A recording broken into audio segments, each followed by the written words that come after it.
You are watching, Blimey. I ended up offing an academy player. Palais and his group were shocked at Fermac-Damon's sudden challenge. Without hesitation, Fermac-Damon threw his clipboard aside and charged towards Palais using his down-ducking move and southpaw boost combination, defeating the group in less than a second. Jäger-Hinchpeter exclaimed, "Fermac-Damon is so fast." Meanwhile, Corin thought to himself, Fermac-Damon is really not holding back. Fermac-Damon caught the clipboard before it hit the ground and commented, "It's good that you chose group spearmanship. Though you lacked in practice, it wasn't terrible. Should be quite adequate for your marks. Any objections?" Palais' group responded, "No objections." Fermac-Damon then announced, "Okay, let's move on to Group 2. As they moved forward, the other students talked amongst themselves, one wondering, how are we supposed to fight against Professor Fermac-Damon? Should we just give up now? The leader of Group 2 began to speak about their chosen technique, the deadly spearmanship of the North 9 deadly dragons, but before he could finish, Fermac-Damon swiftly attacked them, criticizing their technique. Group 3, led by Corin. With a smile, Corin confidently said, "Nice, shall we go? We are showcasing 8 trigram spearmanships la nage," Corin announced. Fermac-Damon nodded. "Okay then, please demonstrate," Jäger-Hinchpeter shouted Lan, as he deflected incoming attacks. Alicia Arden followed with Na, as she pushed down an imaginary opponent's weapon. Finally, Warren declared Ja, imagining herself stabbing an unguarded opponent. Corin, moved by his team's performance, cried to himself, "Good job, guys. That is a pass. Incredible. Warren has worked harder than I expected." Impressed, Fermac-Damon commended them. "Incredible. You removed all the redundancy, and while simple, the principles were excellent. Now I will inform the rest of the group to prepare." Corin tried to speak to his group, but Fermac-Damon intervened. "No need. I only need Corin was taken aback. "What?" Fermac-Damon clarified. "For the real fight, it will just be me and you. Any objections?" Corin was silent, realizing Fermac-Damon's plan. "This bastard, was this his plan from the beginning?" he thought. Finally he replied, "No, there are none." "Nice," Fermac-Damon grinned. "Then I am starting." His eyes glowed purple as he target-locked onto Corin. Charging forward, Fermac-Damon shouted, "Rido!" using his southpaw jet boost towards Corin.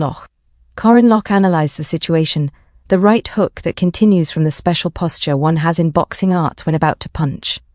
Normally, in this situation, you should block your right side, but Fermac-Damon's body isn't moving with his right foot as the axis, but the left foot. And I know that you are left-handed. Corin then executed his move, 6 steps, second step la nage. Blocking Fermac-Damon's fist, he left the seasoned knight. Palais observed, "Professor Fermac-Damon's movements have completely changed from when we faced him. Look at his speed." One of his group members added, "But what the... that 5th rank." Corin continued to impress as he blocked all of Fermac-Damon's attacks, leaving everyone wondering, how is Corin keeping up with Professor Fermac-Damon? Fermac-Damon thought to himself as he attacked Corin. "Does that mean you have already ascended past the level of a student? You, show me not the basics like this." Charging his fist, he struck towards Corin, who stood there calmly. Fermac-Damon said to himself, "But that spearmanship." Connecting with a left jab, Jäger-Hinchpeter, Alicia Arden and Warren were shocked and called out to Corin. The dust settled, revealing Corin standing still as Fermac-Damon's fist stopped just before hitting his face. Fermac-Damon asked Corin, "Why are you standing still?" Corin calmly replied, "It's past 10 seconds. Fermac-Damon looked at him in silence, and Corin thought to himself while gazing at Fermac-Damon, "You must be suspicious. You have only used your right arm until now, and showed off that you were right-handed. But my response was due to me already knowing that Fermac-Damon was left-handed. What does this signify? What do you think, Marshal Nephew?" Fermac-Damon walked away from Corin, stating to the group, "Group 3, when it comes to secret arts, many blindly choose only elaborate techniques, but honestly these basics are the true secret arts. Corin, no, Group 3, you all get an A+. The group cheered, and Corin proudly played with his spear, saying, "What do you think? I am A+ Corin." Later, Fermac asked to speak with Corin Loch privately. He assured Corin Loch, "Don't feel too pressured. It's just a casual one-on-one meeting."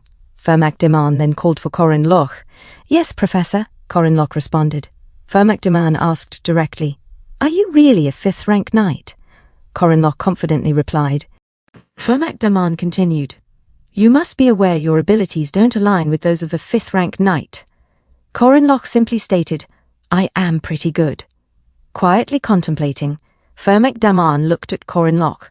Meanwhile, Corin Loch thought to himself, "But I, who cannot sense spirits, can only catch evil spirits under certain conditions. That is why I can't even catch a 5th rank evil spirit ghost." Fermac then revealed to Corin Loch, "The Knight faculty professors recently met and debated about you. The contents were that you needed to be re-evaluated. You will be assigned several missions, and through these, your rank will be reassessed. The highest rank allowed will be a semi-first rank. Since you have shown some results, they have come out quite unconventionally." Corin Loch pondered this development, thinking, a semi-first rank going up in rank can't hurt, since they pay more and you get more choices in choosing missions. I will even be able to choose the high-ranking mission I want. If I was a player 2nd grade, it's a right I would only get after becoming a 2nd year. Accepting the challenge, Corin Loch said to Fermac "Okay, I will accept the rank reassessment." "What do I have to do?" Fermac explained. "You must complete 2 missions involving semi-first rank monsters and evil spirits, of course, on your own. Currently, there are 4 semi-first rank raid missions available at the Guardian Association. Luckily, there are 2 monster and 2 evil spirit missions." Corin Loch felt the weight of this task, thinking nervously about the upcoming challenges. In another scene in the forest, Old Man Heyman greeted Corin Loch, saying, "Perfect timing, Corin Loch." Corin Loch replied, "Good morning. Well, it's a bit gloomy to say that, Instructor Heyman." Instructor Heyman chuckled, "It's not bad. When I was younger, I would venture into the fog to find the nests of monsters. If you tell me heroic stories on the way, it won't be boring. I guess I can tell you what happened when I was in the West, back in my day." Corin Loch saw this as wisdom of life, realizing that listening to Old Man Heyman's heroic stories would greatly please him. Instructor Heyman explained the details of Corin Loch's first hunt, which would be for the semi-first rank monster, located in the city's western mountains, the twin-headed ogre. He described the ogre as slow but quite dangerous. A guardian raised a question. "I did choose it, but aren't twin-headed ogres usually first-rank monsters? Why was he evaluated as a semi-first rank?" Instructor Heyman clarified, "He isn't an adult yet. That's why his rank is lower.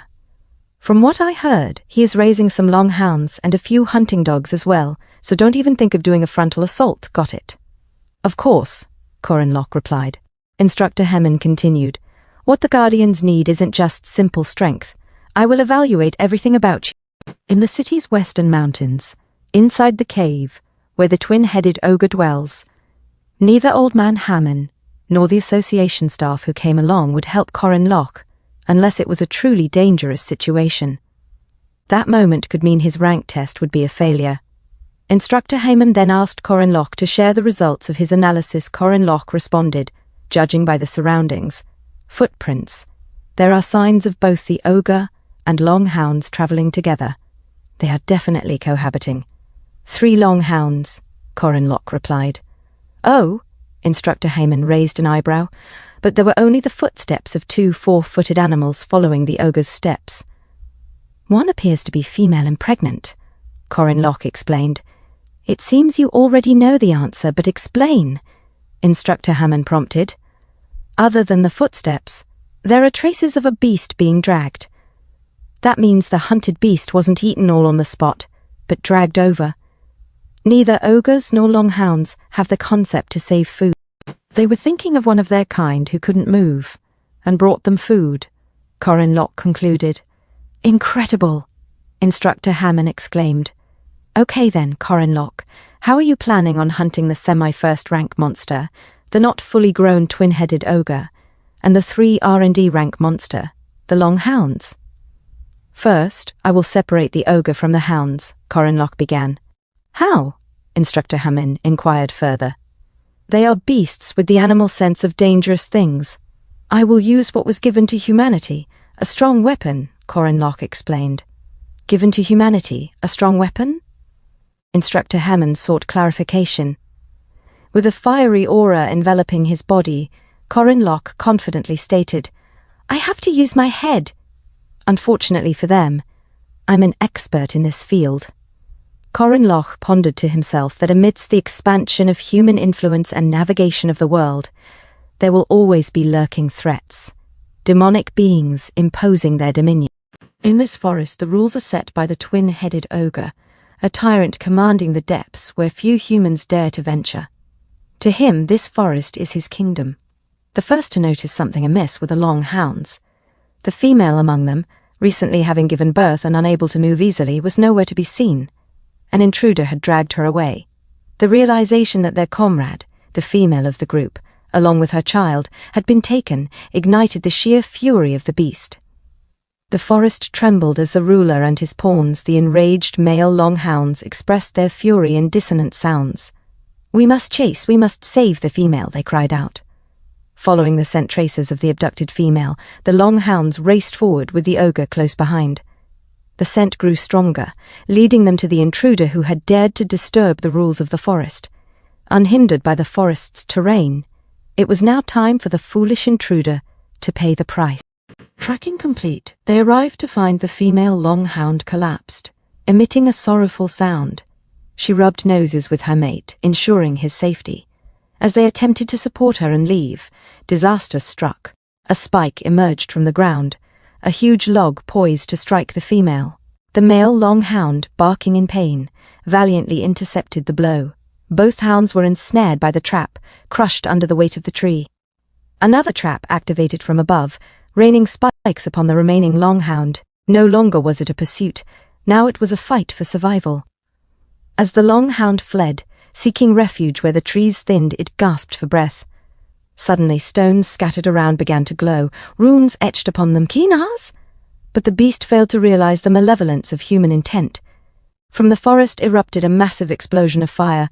Emerging from the flames stood the furious twin-headed ogre, its gaze fixed on its burning longhound. Enraged at the loss of its loyal subordinates, the tyrant howled in fury. The tyrant, however, was unaware that the hunt had only just begun. Corin stood at the back, his eyes aflame with blue fire, ready for what was to come. The forest's ruler, the twin-headed ogre, was also a skilled hunter. Its first head boasted keen vision, while the second possessed a sharp sense of smell. Together they sought revenge for the fallen longhounds. Tracing the longhound's path was not difficult. There were so many tracks that it seemed absurd. The intruder, unable to hide his tracks or scent properly, was easy to follow. The ogre couldn't believe that the longhounds had fallen to such a creature. However, to its dismay, on the first day the ogre could not find its prey. Despite persistent pursuit, the intruder eluded capture. As the ogre camped, setting aside its frustrations, it was suddenly ambushed. Corin unleashed another rune, Hagalaz. The attack caught the ogre off guard, but its second head quickly responded, sweeping away the hail raining down. Though only grazed by a few pieces of hail, the attacks continued. Rocks aflame were hurled, burning the area around the ogre. Throughout the night, the hail fell whenever the ogre tried to rest. Then, fiery rocks disrupted its attempts to sleep. After 3 days of this relentless assault, the ogre realized something profound. It was being hunted. The hunter had become the hunted. Left with only grief and fury, the source of that fury emerged, Corin greeted the enraged ogre with a casual hi and a yawn, remarking on the effort it took to catch him. Let's put an end to this, he suggested. Enraged, the twin-headed ogre charged forward, but Corin met it head-on. Leaping above with his spear, eyes glowing red, Corin prepared his attack.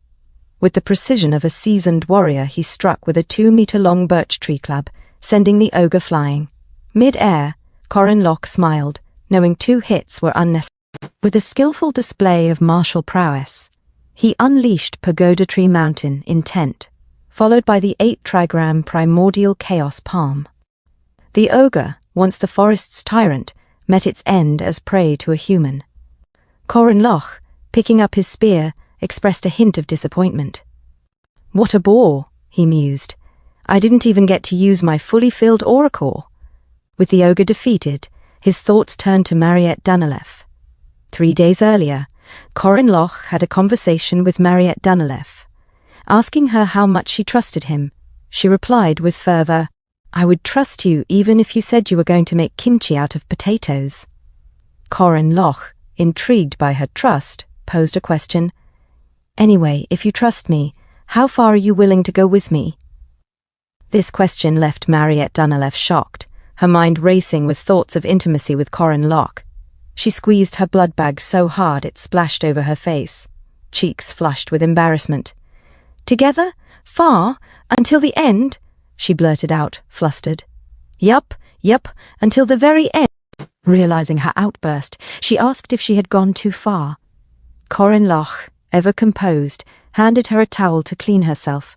"I have a plan," he said, drawing her attention. Mariette Danilef listened intently as she wiped away the mess, addressing Corin Loch directly. "This is our plan," she inquired, surprised to hear that another girl was involved. Corin Loch, intrigued by her curiosity, simply replied, "What?" In the bathroom, Mariette Danilef's dirty clothes lay in the basket as she enjoyed a hot shower. Corin Loch, observing from his thoughts, reflected on Mariette's status as a seasoned guardian and a special vampire with a tumultuous past. Despite her experiences, she was still a young girl at heart. Corin Loch's choice of words, capable of easily sparking misunderstandings, made her heart tremble. However, the situation was turning out to be more troublesome than expected. Mariette wasn't naive. She could see that the boy always seemed to be one step ahead, planning and reacting before anything occurred. Whether it was saving her or assisting Alicia Arden, she wasn't ungrateful for his dedicated efforts. Yet she couldn't help but wonder, just how much did this boy know and to what extent? She found herself with numerous questions, but her infatuation had rendered her somewhat blind. Once again, she decided to go along with the whims of her one-sided crush. Meanwhile, in room B306, Fermac Damon marvelled, "Wow, what an awesome wild boar!" Corin Loch thought to himself about the special monsters that couldn't be killed, only sealed away. Professor Dana then addressed Fermac Damon, mentioning the wild boar that had devoured an entire iron mine, along with its origins deeply engraved in the mine itself. Fermac Damon confirmed with Professor Dana, discussing the research based on the alpha characteristics of the special entity. He expressed his intent to write a thesis on the influence of the special demon tribe on lower-rank entities, particularly focusing on the unique alpha energy. Fermac Damon asked if all he needed to do was engrave a rune on this special monster, to which Professor Dana agreed. Expressing relief, Professor Dana praised Fermac Damon's expertise, noting the scarcity of rune mages among modern magic users. Fermac Damon mused about the challenges of using ancient languages in real battles, noting that it often required a significant amount of mana, especially for knights like himself. As Fermac Damon noticed someone approaching from behind, Professor Dana mentioned the presence of more special monsters at the academy. She remarked on the unexpected offer of assistance from a special vampire for the experiment, hesitating briefly, wondering if it was impolite to refer to Mariette in such terms. Mariette Danilef, stepping into the conversation, assured them, "Ah, it's fine," she continued. "It's not exactly wrong, sir." Corin Loch, narrating in his thoughts, reflected on the encounter between two specials, the meeting of the first act boss, Mariette Danilef, and the second act boss, the king of the Iron Mountain. At night, under the full moon's glow, in the haunted mansion, a seemingly straightforward mission from the second semester selection menu, but the reality is far more challenging. To defeat the first-rank evil spirit possessing the house, one must navigate through attacks from various possessed household items and uncover the hidden magic circle in the basement to destroy it. Despite its apparent simplicity, this mission's difficulty level surpasses expectations, earning it the title of the Haunted House, the ultimate challenge to prove one's expertise. A system notification appears. Confinement. I can't sense spirits. Normally I can't sense spirits, but this time is an exception. The Sabancha Duke possessing Lark, or the spirit body inhabiting the magic tools of the training room, these are manifestations of Geist phenomena within a home. exerting physical force that cannot be ignored without religious Corin Locke prepares to enter the haunted house, giving himself a pep talk. Okay, here we go. Jump and attack, then take the spear to cut off the stalk and top part to disconnect the root. Jump in one go. Now, bring the spear forward and proceed. As he narrates, he expertly maneuvers through the dangers, shattering windows, dodging glass shards with a slide, cutting the clock, jump slicing 3 times, and destroying nails popping up from the stairs. In the basement, near the magic circle, there's a table. Corin approaches it and swiftly cuts it in 2, breaking it apart. He then scorches the magic circle to weaken its telekinetic power. Spotting a spear on the upper right, he activates the runes Kinaz and Hagalas, unleashing a fiery attack. As he ascends the stairs, they break with a resounding boom. A picture flies at him, but he changes his intention to a friendly one and rushes past it. Unexpectedly, tables come flying at him, but he deftly dodges. Encountering an immovable wall, he strategizes quickly. Then a chest gives him a surprise, tetanus shot. All the while, Old Man Heyman and the others watch with 3D glasses, munching on popcorn. Corin Locke announces triumphantly, "Now, no more furniture surprises when you open your eyes roughly, wondering who the hell this bastard is. Well, brace yourselves. All the rune magic engraved until now activates. Fire!" The magic blazes to life, consuming the circle. "Now you can leave the house," he declares confidently. "Real men don't turn back at scenes of explosions, that's what you have to do. Pretty easy, right? 30 seconds easy." Old Man Heyman, utterly shocked, watches with dropped jaw. "That's a magic cave even 2 second-rank mages couldn't handle." "How?" Someone behind him wonders aloud. Anyway, what's he muttering to himself? Corin Locke, smiling devilishly, chuckles to himself, knowing that this was the last strategy left behind by the legendary streamer who had shaken South Korea's internet streaming world. Old Man Heyman placed a friendly hand on Corin Locke's shoulder, congratulating him. "Congratulations. You're definitely confirmed to be a semi-first rank. There's a port city nearby called Sa, and there's a really delicious restaurant I know there. Let's have a meal together." Corin Locke responded, "If it's Sa, is it a raw fish place?" He thought to himself about the significance. "And also a place where that is, and the reason that I chose to do an evil spirit raid in this region." With Old Man Heyman's arm around his shoulder, they walked together like old pals. Hamon mentioned to Corin Locke, "Oh, you're aware. Are you okay with raw fish?" Corin Locke grinned, replying, "I love it." Heyman nodded enthusiastically. "Great, I'll introduce you to an incredible raw fish place." As they walked, Corin Locke noticed the ex-vampire's Orb Diogu hiding in a tree nearby, thinking to himself, "Nice, he's following well." In another scene, amidst the bitterly cold land, which harboured countless natural resources within its frozen expanse, lay a vast mine known as the Iron Mountain. Miners who ventured into these icy mountains witnessed something unbelievable, a massive boar greedily devouring the iron ore. This was the infamous Dingle Peninsula's demonic pig, the king of the Iron Mountain, making its first sighting. Meanwhile, Alicia Arden was rushing, thoughts racing in her mind. Why did I oversleep on a day like this? Did he say it was the 4th floor of the testing facilities? I can't be late. This is what Corin Locke asked of me. A few days earlier, on the 1st floor of the testing facility, Alicia Arden found Mariette Dunaleff cooking something in her pot. Startled, Mariette exclaimed, "Ha! Oh, it's you, Junior Alicia Arden. You scared me." Alicia apologized. "I'm sorry, you seem to be focused on your experiment. Is it an important one?" Mariette replied, "It's nothing much. Just trying it out during the rest period." Curious, Alicia asked, "But why did you call me here?" Diogu said to come, so I did. Mariette nodded. "Yep. Corin Locke asked me to explain for him around this time." Alicia's cheeks flushed at the mention of Corin Locke. "Corin Locke did," she murmured. Mariette continued, "Yup. Anyway, do you want to try this before we start?" She took out a potion, and Alicia asked if it was an elixir. Mariette explained, "Yes, technically."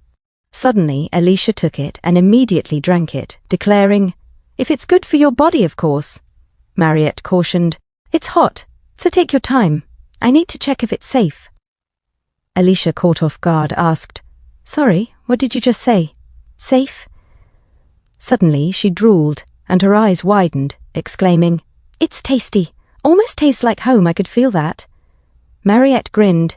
Really? What a relief. Good taste, safety, and toxicity are all good. She checked her checklist, satisfied. Alicia, recovering from her surprise, asked, Anyway, what was it that Corin Locke wanted you to explain?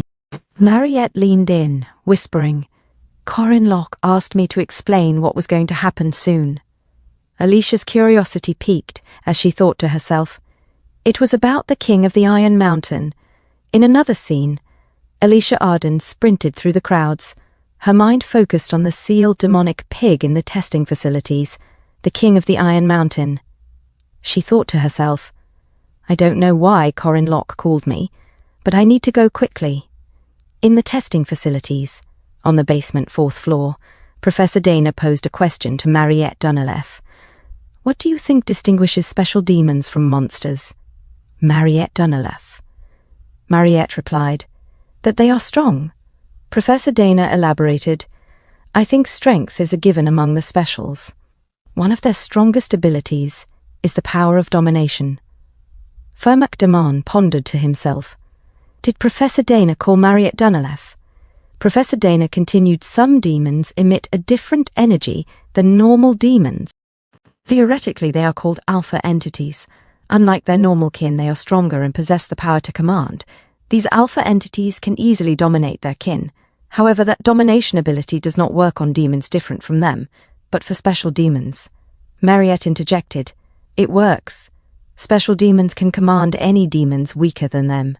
Professor Dana nodded. Correct. You have experience with that, right? Mariette remembered when she ran away from the hunting ground, crazed by her thirst. She had controlled the monsters, having them offer their blood to her. Mariette then pondered and asked Professor Dana, But, Professor, thinking back, I think it's a bit different from domination. Back then, rather than dominating their minds, I used their fear. Professor Dana explained, That is based on your species. Mariette Dunelef. There are 3 types of demons, monsters, evil spirits, and demi-humans. These 3 types are simple, but the influence of alpha traits is different. For example, Mariette asked, So does that mean I can easily command other demi-humans? Professor Dana clarified, We need more research about that. But I don't think it's generally possible. The intellects of demi-humans are greater than humans, so they say that kind of domination doesn't really work. Okay, Professor Dana continued, let's end talks about theory here and get into the real deal. Everyone, please bring in the fang boars. The fang boars were then brought in, each in their cages. The core point of this experiment was to see how far the alpha traits of a special monster could go. If they could freely use this alpha trait, theoretically, humanity should be able to control most monsters and evil spirits. Mariette thought to herself, It's a bigger experiment than I thought, and it's also content that I am truly interested in as a mage. If it succeeds, humanity can preemptively block the dangers of demons. Professor Dana asked Mariette Dunelef, Oh yeah, did you succeed in making the elixir yummy? The thing you asked me to tell you before? Mariette replied with a smile. Yes, thanks to you, it turned out delicious. Professor Dana chuckled. What a relief. Sorry, I was suddenly curious. Okay then, Mariette Dunelef, can you try to dominate the fang boars? Mariette turned her gaze to one of the fang boars and said, Yes, as her aura turned red. Suddenly, all of the fang boars came out, and Mariette commanded them to stop. They all halted, but when she asked them to lie down, they seemed confused. Mariette wondered aloud, What are you doing? I said to lie down. She then asked Professor Dana, Why aren't they listening? Professor Dana explained, I think this is the limit of communication between a demi-human and a monster. Lower-ranked monsters lack the intelligence to understand your commands. Shall we check how it is with the same beasts? Professor Fermac Daman, please release the king's seal, ordered Professor Dana. Fermac Daman replied, Understood. Using the rune of banishment first, I will release only the first seal. The king of the Iron Mountain growled as the 1st, 3rd, and 7th resistance circles were activated. Professor Dana instructed, "Please strengthen the chains of the 4th and 6th seal." All of the fang boars were growling, and Mariette Dunilef tried to calm them down. She attacked one of the fang boars, but Professor Dana noted, "Is it because they are all boars? We are too easily losing control." Mariette responded, "But luckily I could still easily apprehend." Suddenly, one of the cages exploded, and an announcement blared, "Emergency situation! The monster in cage A107 has escaped." Professor Dana asked urgently, "What is in cage A107? Something slithered out, revealing itself to be a manticore. It attempted to attack Mariette Dunilef, but she swiftly countered with her skill, Blood Spear. Mariette shouted, "The manticore is incredibly fast." She called for Deogu, but Fermac Daman intervened, advising her to save her strength. He punched the manticore in the face and followed up with a left straight, using his southpaw screw demolition. Fermac Daman then called out to Professor Dana, "Something is strange." As the boars squeaked and hissed, someone urgently informed Professor Dana, "Professor, it's strange. The monsters are escaping their cages and throwing themselves against the bars. You need to leave." Professor Dana, typing furiously on her large mechanical keyboard, declared, "Manual Z17. Activate large-scale monster resistance circles and sealing magic. For now, I am resealing the King of the Iron Mountain. Activate the sealing ceremony." "Okay, we will lose some research funds, but our priority is to handle this safely. I can do this." However, a voice interrupted, "This is Group 2. The magic circles are not activating." Another voice added, "It's the same for the sealing magic circle." And yet another reported, "Someone has destroyed the sealing magic circles." Professor Dana exclaimed in shock, "What?" The chains of the King of the Iron Mountain broke, and Professor Dana, sweating and in disbelief, uttered, "Oh no! The King of the Iron Mountain has freed himself." In the lively port city of Sa, Corin savoured the delicious dishes before him, feeling the celebration of his semi-first rank promotion. Old Man Heyman, his instructor, chuckled at Corin's hearty appetite, remarking, "This guy sure knows how to eat." Corin, eyeing the spread of fresh seafood, thought to himself about the special occasion. "The reason I'm enjoying such a great feast in the middle of the day is to celebrate my semi-first rank promotion. Old Man Heyman brought me to this famous raw fish restaurant." Suggestively, Corin asked, "So, should we order a bottle of soju?" To which Old Man Heyman, being the responsible instructor, replied, "You are a student and I am an instructor." Corin, musing internally, considered the odd mix of historical eras and societal norms. As Corin, I'm a third year, legally a minor, so I don't often have the opportunity to drink. I don't know why these damned pubs are so thorough in checking IDs.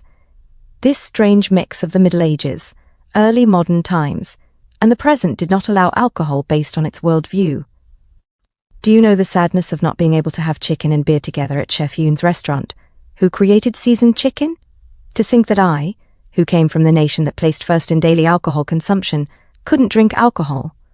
Corin, turning to Old Man Heyman, shared a saying from the East. "Instructor Heyman, there is a saying like this in the East, that alcohol is something you need to learn from adults. I would like for the life teacher who taught me about alcohol to be you, Instructor Heyman." Observing Corin innocent eyes, Old Man Heyman couldn't resist, understanding that Corin truly wanted to have a conversation. Thus, he relented, taking out a bottle of soju and pouring a glass for Corin. Corin thought to himself with a smirk. Old Man Heyman fell for it. But their peaceful moment was interrupted by a familiar bark. Corin eyes widened as he recognized the sound. Old Man Heyman, puzzled, asked about the barking, wondering if someone brought their dog. Corin, frustrated, thought, "Why now?" As the ex-vampire orb Deoku continued to bark beside him, ruining his long-awaited drink. Meanwhile, in another scene, the chains of the King of the Iron Mountain broke, freeing the formidable creature. Fermac Daman urgently called out to Mariette Dunilef. "We need to block him. Mariette Dunilef." Mariette immediately sprung into action, unleashing her crystal lance at the King of the Iron Mountain. However, to her surprise, the lance shattered upon impact, causing minimal damage. Perplexed, Mariette found this turn of events strange. Daman, determined, stepped in, declaring, "Good job anyway. I will finish this." He launched a powerful punch at the King of the Iron Mountain, only to realize that it had no effect.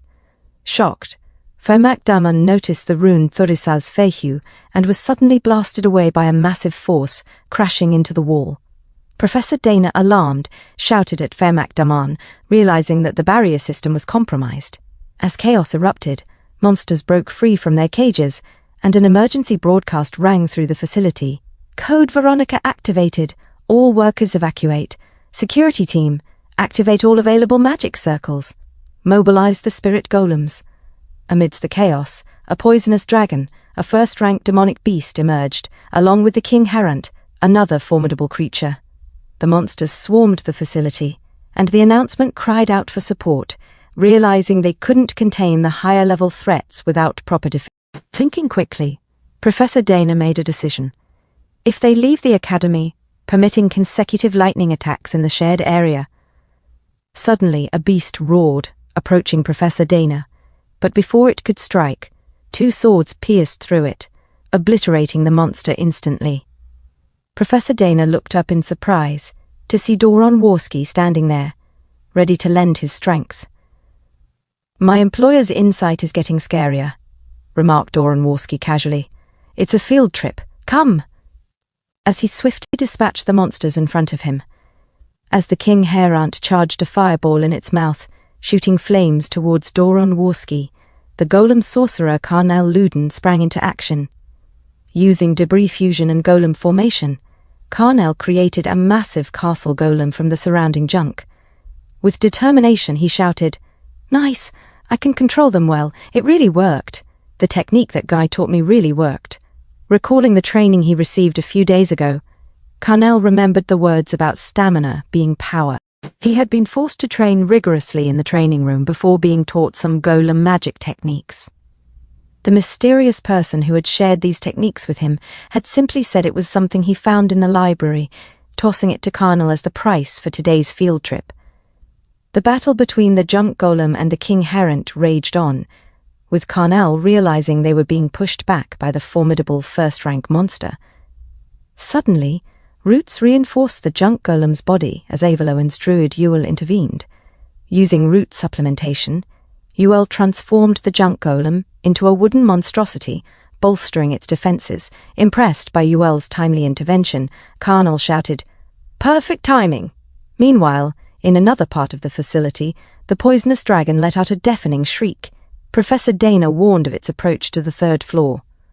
Just in time, Alicia Arden arrived, slashing at the dragon and bringing it crashing to the ground.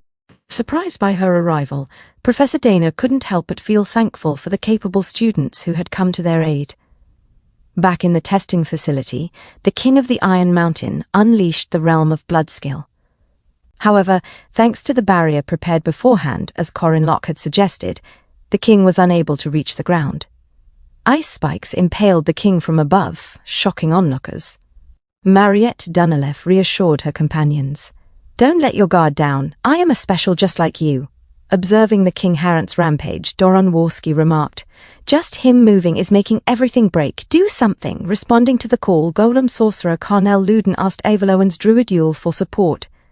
Ewell, in turn, questioned Carnel's plan. Carnel, determined, thought to himself about the plan he had in mind. Utilizing the bombs from the broken spirit golems, Carnel combined the joints using the magical techniques provided by Corin and Avaloan's druid Ewell's mana. With a focused determination, his golem delivered a powerful punch to the King Herant, knocking it back. Working together, Carnel and Ewell coordinated their efforts. Carnel explained, "According to this plan, Avaloan's druid Ewell replenished the skin of the fists." Ewell questioned the plan further, seeking clarification. Carnel's eyes gleamed with determination as he outlined the strategy. "We will explode all 5 of the spirit golems' absorbed bombs at once, and spray out a large amount of mana." As the system notifications confirmed the readiness of their techniques, golem sorcerer Carnel Luden and Avaloan's druid Ewell prepared for their decisive move. With position and balance control techniques checked, mana bias boost activated, and the designated target tracking radar engaged. They were ready. Equipped with the nature weapon, wooden fist, and the spirit bombs primed for forced explosion, Carnel shouted, "Go!" Pressing the button with such force that it shattered, Carnel commanded, "Masterform junk wooden golem. Use elbow rocket at the King Herent." The massive golem launched itself towards the King Herent, its wooden fist infused with explosive energy. The impact was thunderous as the elbow rocket struck the monstrous beast. In the midst of battle, the nameless golem suddenly gained a title. Carnel exclaimed with excitement, "Nice! Luden warrior!" However, Avaloin's druid Yule, looking at Carnel with a mix of surprise and disappointment, questioned, "When did you give it a name?" Her expression suggested she wasn't entirely pleased with the sudden christening of their creation amidst the chaos of battle. But in the heat of the moment, with the King Herent reeling from the powerful blow, Carnel couldn't contain his enthusiasm for their teamwork and the newfound moniker for their golem. The heroic legend of Arhan's dream team had just made its mark in the annals of battle, their names echoing through the halls of the testing facility. In the port city of Sa, Corin specifically chose the haunted house to come here. As Diogu tries to talk to Corin, Corin said, "Gosh, I have something I need to do."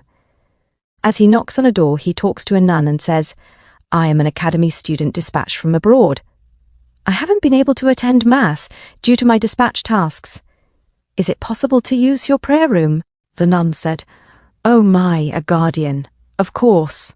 In the prayer room 3, Corin said, "Let's see if my memories are correct. This was the marker." Because of the situation, he thought, "I hope you can come as soon as possible."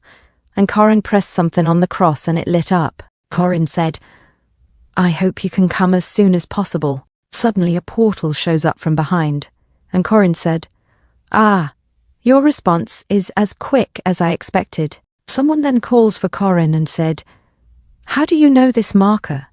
You better answer well." Corin thinks, Clara must have many questions, but now is not the time.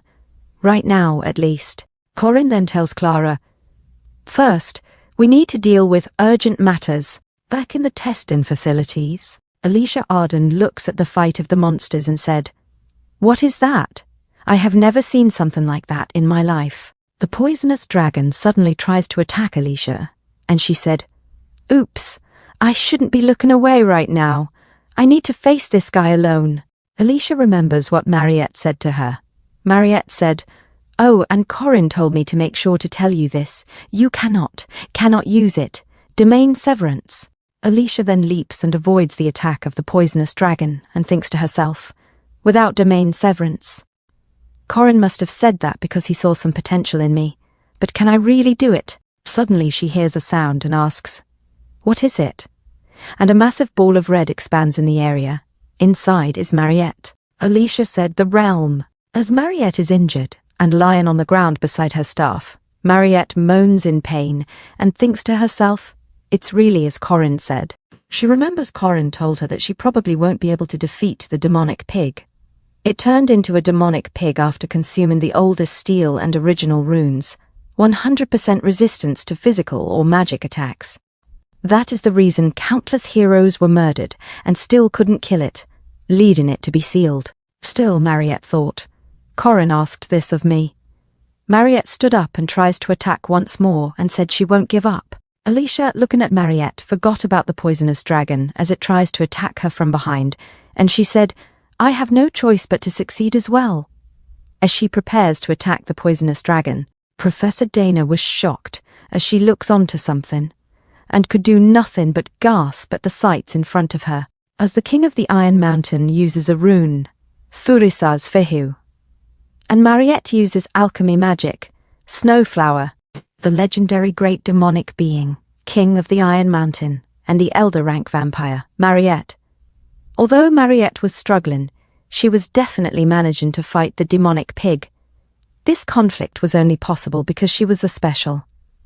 Professor Dana, who realized that she was witnessing this moment that would one day go down as a page in history, couldn't hide her emotions of wonder and fear. As the King of the Iron Mountain charges towards Mariette, Mariette tries to cast a spell on it, but it endures the magic attack of Mariette. Mariette then uses another skill, multi-layer shield, blood and snow wall formation, and the king of the Iron Mountain breaks through the wall of magic. The students fought hard to prevent the demonic beast from leaving the testing facilities, but everyone could feel it, that defeat was drawing near. The king of the Iron Mountain charges into a wall, and suddenly it was confused and looks into the rubble. Suddenly from the dust, a feet of a dog emerges, and it was Deogu, who carries Mariette in his arms, while he took the staff of Mariette in his mouth. Mariette was shocked that Deogu was here, and she then smiles as she says, "So he is finally here." In another fight, Alicia Arden was hit by the poisonous dragon, and she thinks to herself, "I can't use domain severance. Then what can I use to beat this guy? If I were Corin Locke, what would I have done?" The poisonous dragon then looks at Alicia and shrieks at her. Alicia then holds her spear and her aura showing and says to herself, "Yes, if I were Corin Locke, there is no other choice." Alicia leaps in the air to avoid the poisonous dragon and thinks of basics, dodge and cut. Erase everything but that from your head. Alicia then attacks the poisonous dragon with multiple cuts throughout its body and uses the Arden First Sword style, Rising Heavens. The poisonous dragon drops to the ground and shrieks. Alicia then said, "What is this?" and laughs. "Regardless, I did it. I succeeded without using domain severance." Suddenly she heard a voice saying, "Yes, good job." And she looks at who said that and saw Corin saying, "You all did well." Alicia called Corin's name. In another fight, the King Herent was on the ground, defeated by the enhanced formation golem, and Carnel shouted, "I won! I defeated the monster! I don't need Corin Locke, I don't need friends, I just need Luden Warrior." And he laughs like a maniac, just looks at him from behind, and said, "Wasn't Luden Warrior born through having Corin Locke and friends?" In another scene, Corin said, "So the King Herant has been dealt with. The poisonous dragon, where did it go, leaving only fluids behind?" Alicia asked Corin, "I thought you couldn't come." Corin said, "Report the situation first. Where is the demonic pig?" Alicia said, "Mariette is still blocking it well. I need to go help, though." Corin said, "Is that so?" Clara said, "What is the plan now, Corin Locke? Since you have brought me all the way from the church, you must have something in mind." Corin said, "Of course. You just need to help me catch the demonic pig." Clara said, "What?" "But there are a lot of monsters other than the demonic pig." Corin uses his spear and said, "Don't worry." There was something that Corin had said must happen while explaining his plan to Mariette. That was to feed rocks with rune magic engraved on them to the monsters of the testing facilities. After feeding plenty of the rocks engraved with runes, with giving them food as an excuse, suddenly all of the monsters' chests burn, and suddenly all of them incinerate. The plan was to sweep them all up using the rune resonance activation function. The resonance activation with the silver spear made of rune stone. With enough time and tenacity, this was possible. Corin then rushes forward, calling Alicia to come join him. Among the mid-upper ranked monsters that survived the resonance activation, roughly 30 remained, with the special demonic pig standing among them. Corin said, "Well, no need to worry. Dron, join us here." Dron said, "You are finally here, boss." Corin calls for Yoel and Carnel. "Dream Team, stop acting intoxicated and come here." Carnel said, "What? I don't need you." Yoel said to Carnel, "Stop acting intoxicating and let's go. And what exactly do you mean by Dream Team?" All the named of heroic legend of Ahan have gathered. These are the heroes who will save the world soon in the future. And from the dust, Corin calls for Mariette and says, "You okay?" "Yup," as she smiles and looks at Corin. And Corin said, "Then let's start again. The counterattack begins now." The party is not just luxurious, it's overflowing. Yet the party members are unsure because the opponent is the King of Iron Mountain, the great demon beast. The King of Iron Mountain reigns but does not rule, crushes but does not conquer, ravages but does not show mercy. Mariette shouts for everyone, "Scatter!" and flee as the king of the Iron Mountain devours everything. The ferocious king has arrived. Cornell then shouts at his Luden warrior and said, "It's frontal attack!" as his eyes blaze in determination. Corin shouts at him, "You fool! You can't face it head on. What on earth are you drunk on?" Luden warrior charges forward to the king of the Iron Mountain. Carnal shouts, "You have defeated the king tyrant, a powerful siege golem." As he uses nuclear core ×7, forced rampage, flying kick, and it tries to kick the king of the Iron Mountain, but the king manages to bite the foot of Luden warrior. Carnell was shocked, and tears form from his eyes. Corin said, "Damn that fool! Now that it's come to this, Carnell, somehow hang on. Everyone else disperse." Corin said to Ewell, "Ewell, grow the plants. Stick to them somehow." Carnell said, "Luden warrior, you must not fall," as he cries. Ewell said to Corin and Carnell, "Easier said than done." And she uses her magic to entangle the king of the Iron Mountain and asked if it was a success. But suddenly the king uses his rune magic and uses primordial gate, and easily it breaks the entanglement of Ewell. Carnell said while watching, "Is this real?" Ewell said, "What power?" Corin said to Dron while they run towards the fight, "Dron, attack the flank, the two magic swords." Dron said to Corin, "I know." And Dron thinks to himself, as expected, the employer provides the optimal timing and the best contingency plans. There is no reason for the mercenaries not to follow. Dron then uses his fiery heat sword and lightning sword, and he says to himself, given as compensation after the Mariette incident, enhanced with top-quality first-class magic stones, these are overweapons. It won't be easy to handle, and his swords flew towards the king of the Iron Mountain. Suddenly the king uses his primordial gate again, and it blocks the swords of Dron. Dron asked, "What is this?" "It's not taken any damage." Mariette shouts at Corin, and Corin said to her, "Yes, I know, get Deogu." Mariette said, "Deogu, come on." Deogu attacks the king of the Iron Mountain, and Mariette said, "It worked." Corin said, "For the king of the Iron Mountain strategy, physical and magical roles should be split evenly. It's a surprisingly common pattern. The primordial necessary for entry to paradise, 8 characters. Paradise that existed but ceased to exist is through the primordial runes. Power of an incomplete concept is granted to the creature. The red fur resists physical attack, while the blue fur resists magical attacks, absolute resistance, and the secret golden fur." Corin commands Ewell and Carnell. Ewell and Carnell somehow keep clinging to it. "If it escapes, catch it again." "Dron, strike from mid-range. Alicia Arden and I will stand by at the rear." Mariette then asked Corin, "Corin, what about me?" Corin said, "Leave all attacks to Deogu. Mariette should follow my precise instructions. Everyone, don't think about what follows." As all of them looks at the king of the Iron Mountain raging, in fiery red electric aura, Corin said, "It's a decisive battle. Pour everything into it, then we win." And Mariette thinks to herself, "This man, Corin Loch, he is confident of victory against legends." The king of the Iron Mountain charges forward to attack them head-on, and Corin shouts at Ewell and Carnell. Luden warrior jumps above the king of the Iron Mountain, and roots appear beneath the king, and they both try to hold the king. But suddenly its fur shakes, and it manages to break off the hold. Ewell and Carnell said, "We missed." Corin shouts for Dron, and Dron uses his lightning and fire sword to attack the king from above, and it easily deflects Dron's attack. Dron said, "It's the same pattern as before." Deogu then charges forward to the king, and manages to hit it in the face.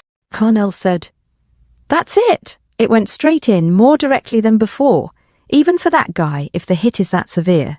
Deogu then rages as its eyes glow in red. Corin noticed that the colour of the fur hasn't changed. Stopped the fur from changing. It is still red. Fake. It pretended to change to blue fur which resists magic. It was a trick to lure in the most threatening Deogu. The king then uses his rune magic and shoots Deogu with Thorisaz Fehu, a rune of a giant divine that destroys everything it approaches.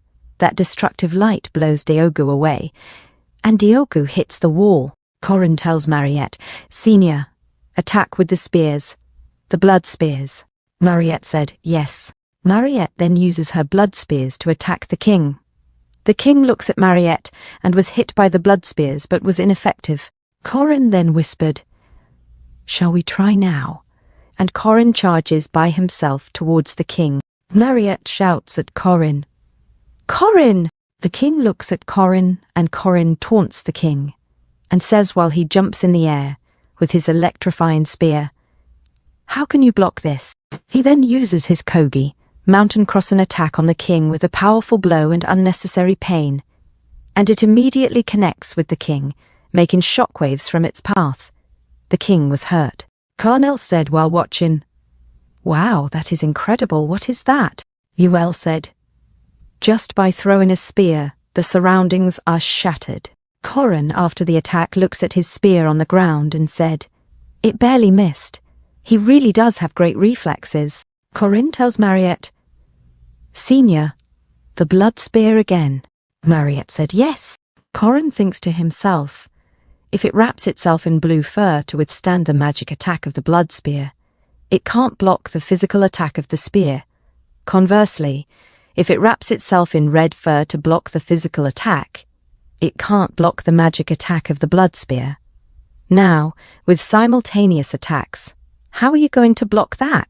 The king of the Iron Mountain smirks, and it attacks Corin, pushing him away, and Mariette tries to block the debris flying towards her. Carnell said, "That is?" Corin on the ground said, to deflect both attacks, "Has he finally played that card?"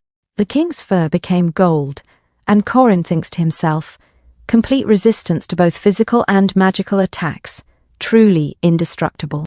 The king smiles, twist in his mouth in satisfaction. As always in the end, a hidden ultimate move, 5 minutes of invincibility. In the presence of this power, no one can oppose the king of the Iron Mountain, and it charges towards them. Corin said, "Here it comes again. This is getting troublesome. Everyone run. For the next 5 minutes, no attack will touch him." Dron said to Corin while sweating, "Employer, that is impossible. There is nowhere left to run." Corin then asked, "When did the building debris get like this?" And he looks at the king and says, "Could it be that guy?" And the king laughs. To corner the swift humans, how many walls did he slam into? Carnell then shouts, "Let's go, Luden warrior," as it charges its punch, and he added, "It's our turn to step up." Corin thinks to himself, no longer can the Luden warrior be the match of the king of the Iron Mountain, as it breaks its arm. Mariette then uses her alchemy magic, "Blood ice." Corin thinks to himself, but it has no effect on the king, and it is time for the king to escape the prison where he was confined. Golden Fur, the king of the Iron Mountain, the final phase of the demon from Dingle Peninsula, a mandatory pattern of the final boss in Act 2 lasting 5 minutes. It's a horrifying sight that has frustrated many players. Corin said, "It can't be." And he smiles with a plan in mind, and says to himself, in fact, there is a hidden strategy here. And Corin shouts at Alicia Arden, "Release the seal!" Alicia Arden unsheathes her katana, and a blue aura shows in its blade. Alicia is suddenly in the air, as Corin shouts for her name. The king looks at Alicia from above, and Alicia's physical and magical penetration is at 100% damage, and she uses her Arden-style sword towards the king. Corin thinks to himself, emitting against the legend, the true demon's sword, and Alicia Arden slashes the face of the king of the Iron Mountain with her territory slash, slashing the king's face and challenging his legendary status. Alicia Arden was shocked at what she could do. Suddenly Corin Locke cheered for her and said, "Well raised, Alicia Arden." With 4 party members, it's not inevitable. Alicia Arden asked Corin Locke, "What are you talking about? More importantly, are you okay? It seems like you're about to take off again." Corin Locke replied, "No, it's about time. It's the professor's turn to shine. I think it's better to call her Professor instead of Lady here." The king of the Iron Mountain was chained by magic, and a magic circle appeared above them. Professor Clara said, "You restored the grand magic circle in such a short time." Corin Loch answered, "Yes, Professor Clara." Corin Loch thought to himself, "The golden pattern is a powerful ability, but once broken you can't use the primal runes for a while." Mariette Dunalef then said, "Senior, I am ready," and she used her magic. Corin Loch, Alicia Arden, and Doron Warski ran ahead. Corin Loch said to Professor Clara, "Handle it well and block it." Professor Clara thought to herself that Corin Loch was crazy. Mariette Dunalef then shouted, "I will finish it," and she used her magic, the Great Blood Technique, Crimson Spear, shooting at the king of the Iron Mountain. Fermac Damon narrates that a nightmare from 80 years ago, the slayer of heroes, the demon of Dingle Peninsula, meets its end. From its shattered body escapes the primal light. The spear wielder did not miss that light, primal, the 8 characters leading to paradise, an artifact from the sacred era indestructible by any force. Yet, often the vessel rune stone breaks. 88 years ago in Dingle Peninsula, a boar swallowed in an alley. Ironically, it granted the possessor nearly immortal power, so no one dared to retrieve it. But today the sealed demon was subdued, and the runestone within it shattered. Where does the primal rune, having lost its vessel, go? The answer is simple. It aimlessly drifted towards the nearest runestone and settled there. The mission is accomplished. For a full 10 years for this, I infiltrated this academy and played the role of a professor. To the academy students, the fallen Iron Mountain King, a hollowed end for such renown. In the battle, Mariette Dunalef said, "Has the experimental wing evacuated?" While Doron Warski said, "Some beasts have escaped, subdue them." Aveloin's Druidgel said, "Block all nearby entrances." While Golem sorcerer Carnal Luden was just scared of the monsters. Corin Loch said, showing off his spear to Fermac Damon, "Is Balthazar alive and well?" Corin Loch thinks to himself, Mariette Dunalef, a high-class vampire who defeated the great beast, the king of the Iron Mountain. Corin Loch sits outside, as a 5th-rank king stands in the way of Fermac Damon. Fermac Damon asked, "A master, you say?" Corin Loch said to Fermac Damon, "Since my master's disciple broke his vows, I am your grandmaster. Come and show some respect." Fermac Damon replied, "Grandmaster? No way." Corin Loch thinks to himself, "It seems you have finally realized my true identity." Seeing me use the same spear technique as his own master, his judgment was quite wise. The spear technique, using the 6 harmonies spear to reach no interval, was known only to his master as far as he knew. When he first saw me using the same spear technique, he must have concluded I was highly likely to be that man's disciple. But I was a direct disciple of the master's spear technique, unknown to him as he was on a covert mission. Fermac Damon must have found my existence suspicious and baffling from the start. The safest choice he made was to ignore near Arden in the midterms. He sent me out of the city under the pretext of regrading, completely excluding me from his plans. And then he successfully completed his plan and escaped the city. Things like my true identity can be learned later from the Master and the King, but he wouldn't have expected me to return through long-distance space travel using Lady Clara's marker. Corin Loch speaks to Fermac Damon. Professor Dana's experiments and the incident with Senior Mariette Dunalef were quite opportune, weren't they? Just waiting for the right timing for you. Primordial. You can't take that with you. Fermac Damon replied with his intense aura. That is not information a mere student should know, Clara. No, that can't be. A spearman of the 6 harmony spear, unknown to me. He stands before me having seen through all the plans. I see. As Fermac Damon wears his gloves and looks at Corin Loch with a raging aura and purple glowing eyes, he said, "Are you my—" Corin Loch thinks to himself, Fermac Damon, known to the public as a famous first-class knight. That can't be right. He actually broke the seal of the final boss of Act 2, the King of Iron Mountain, and was the hidden mastermind behind the disturbances, later appearing alongside the King of Paradise as one of the 4 major officers. His strength is at least on par with Lunia Arden, considered elite class, and given the right conditions, he can demonstrate special class potential. Fermac Daman said to Corin Loch, "Getting a bit arrogant after a bit of action, aren't you? You think you are a match for me." Fermac Daman then said, "Rise, shadows," and he uses his skill Shadow Servant. "Let's finish this quickly." Corin Loch thinks to himself while looking at Fermac Daman and his shadow. Fermac Damon's special ability doubles the attack actions where shadows exist, but it is no coincidence that I chose this place as a battlefield. The rune of the sun, Sihoo. Suddenly, the shadow of Fermac Daman started to fade as the bright light shines upon them. Fermac Daman was shocked as Corin Loch uses Sihoo. Corin Loch tells Fermac Daman, "You know your technique's weakness is the nemesis of the shadow system, right? After all, shadow magic requires shadows to exist, just as water magic needs moisture and fire magic needs atmosphere." Fermac Daman gets frustrated and charges towards Corin Loch. Suddenly, on the floor were a ton of Sihoo signs, and Fermac Daman said while looking at the floor, "Could it be the entire clearing?" Corin Loch casually sits on his chair and said to Fermac Daman, "It was tough. I carved the rune of the sun over this entire clearing for 20 days. It was laborious, but I had a lot of magic energy to spare lately." Corin Loch thinks to himself, "In this deserted clearing with little traffic, connected to the underground of the experimental building, there is a secret passage here. I prepared for the final showdown before anyone else. A persistent and vicious counter prepared only for Fermac." Fermac Daman tells Corin Loch, "Cowardly," Corin Loch replied. "You would say it is well prepared." Corin Loch thinks to himself, Fermac Daman's energy-consuming Shadow Servant must be infuriated being sealed by just a basic level rune. Fermac Daman gets angry and taps his foot on the ground. "I will give you credit for persistence, but..."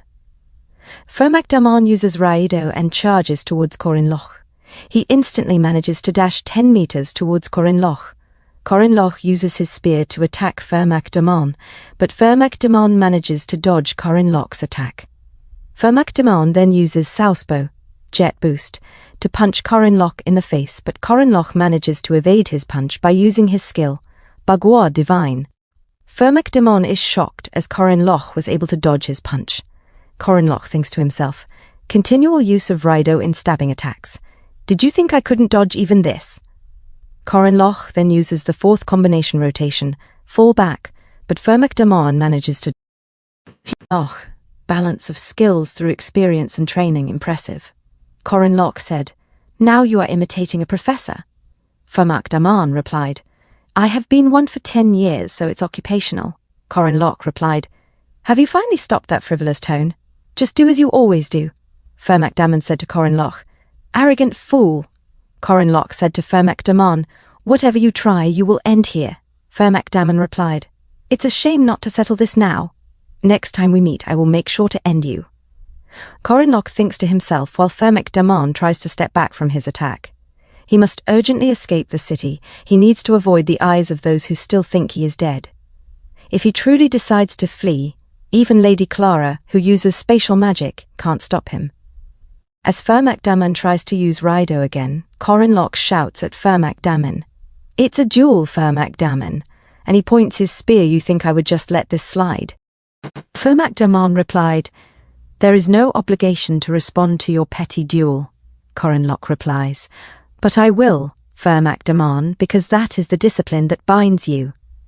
Corin Loch thinks to himself, "It's high risk, high return depending on the situation, the style of the great warriors of the Shadow Paradise. Discipline. One does not refuse a duel."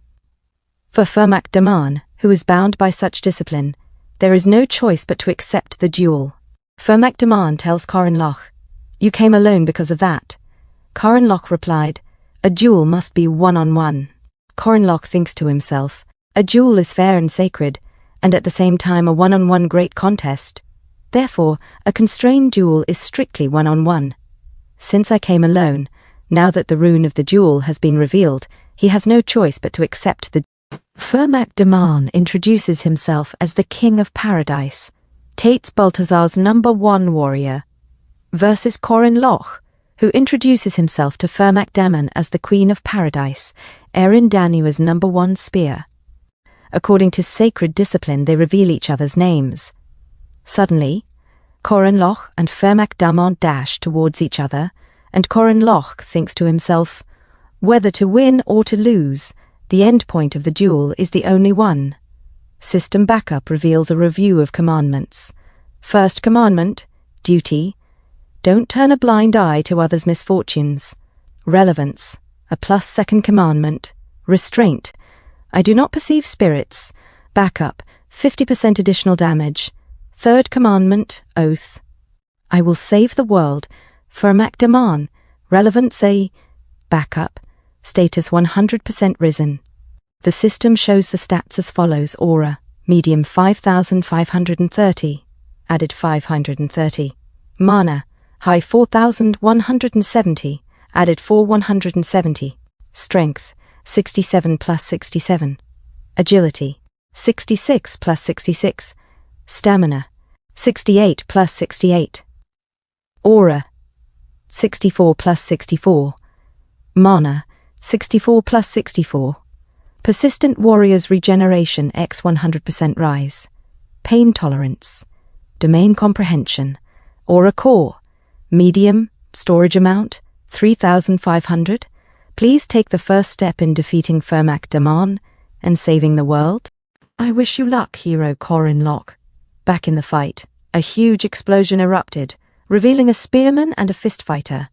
It's a battle of distance, as Fermac Damon used Rido at Corin Loch.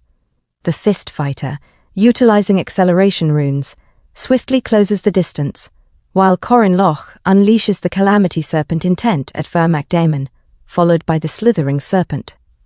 However, Fermac Damon evades Corin Loch's attacks, and a spearman closes in.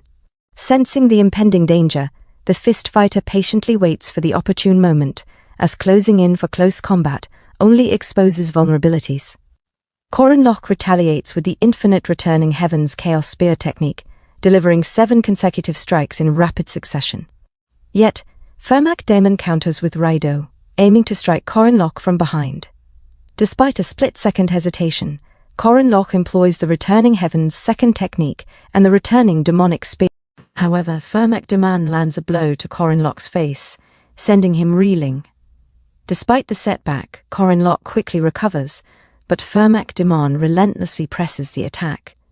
Determined not to yield, Fermac Damon resolves to close the distance, while Corin Loch remains vigilant, analyzing his opponent's intentions. Blocking Fermac Damon's flurry of punches, Corin Loch anticipates the meteor strike, recognizing it as a final all-out assault. Yet, in a crucial moment, Corin Loch notices a subtle movement. Fermac Damon's fist begins to open. Realizing the deception, Corin Loch is shocked as Fermac Damon seizes the opportunity to grab Corin Loch's spear. It becomes clear to Corin Loch that Fermac Damon's previous attack was merely a ruse, catching him off guard. Fermac Damon inscribes the rune Rado onto Corin Loch's spear and hurls it away, following up with another left hook, taunting Corin Loch with the question, "What are you going to do now?" As a spearman without his weapon, Corin Loch resorts to blocking Fermac Damon's punch with his arms, enduring the pain but maintaining his stance. Corin Loch, determined to retrieve his spear, struggles to dislodge it, realizing it's firmly stuck. Suddenly, Fermac Damon appears behind him, launching a southpaw's flicker jab, but Corin Loch manages to evade. Undeterred by the absence of his weapon, Corin Loch asserts his prowess as a martial artist, emphasizing the importance of fundamental combat techniques. Employing the 8 trigrams raised palms, Corin Loch strikes Fermac Damon multiple times, emphasizing the essence of physical combat. Following up with the 8 trigrams free piercing palms, Corin Loch inflicts substantial damage on Fermac Damon, generating shockwaves from the impact. Acknowledging Corin Loch's skill, Fermac Damon comments on his superior spearmanship compared to boxing. Despite the impressive display, Fermac Damon's presence looms larger, and he delivers a southpaw's liver shot at Corin Loch. Reflecting on the encounter, Corin Loch realizes that while Fermac Damon's physical combat is formidable, it lacks the refinement and depth of Corin's own skills, which encompass both spear mastery and martial arts expertise. Fermac Demon swiftly jabs Corin Lock's face with a series of strikes, including the Southpaw's flicker jab, Southpaw's jet straight, Southpaw's liver shot, and Southpaw's elbow, relentlessly pressuring him. Taunting Corin Lock about his apparent lack of will, Fermac Demon prepares to deliver a finishing blow with a charged right hook. However, Corin Lock surprises him by retrieving his spear and blocking the punch. Amazed by Corin Lock's resilience, Fermac Demon realizes that Corin Lock strategically led him to the spear's location. Corin Lock attacks with renewed vigor, infusing his spear with aura and employing the Calamity Serpent intent, striking Fermac Demon multiple times and forcing him back. Acknowledging Corin Lock's adaptability and resourcefulness, Fermac Demon concedes that each challenge was a step closer to the correct answer. However, he decides to escalate the battle by invoking the runes Tiwaz, Othala, and Ingwaz, summoning a Shadow Citadel from a neglected part of Paradise. As the Shadow Citadel materializes, a system notification reveals Fermac Demon's allegiance to the Shadows, in accordance with his oath. Amazed by Fermac Demon's ability to manipulate the runes, Corin Lock faces a formidable adversary. In the face of Fermac Demon's boastful threats, Corin Lock maintains his composure and reminds him of the sacred nature of their one-on-one battle. Fermac Demon is taken aback by Corin Lock's retort, but his shock intensifies when Corin Lock reveals a golden mandrake from his bag. As Corin Lock unleashes the shriek of the golden mandrake, Fermac Demon is knocked back by its powerful sound wave. Corin Lock explains the uniqueness of the gold mandrake, which is 7 times the size of a normal mandrake and capable of overwhelming even shadow demonic beasts with its scream. Despite Fermac Demon's skepticism, both combatants begin to bleed from their ears due to the mandrake's piercing cry. However, Corin Lock remains undeterred, his aura ablaze with determination as he faces Fermac Demon. With the combination of his fiery aura and the unstoppable force of the golden mandrake, Corin Lock asserts that Fermac Demon's demise is inevitable in this battle. The golden mandrake screamed loudly.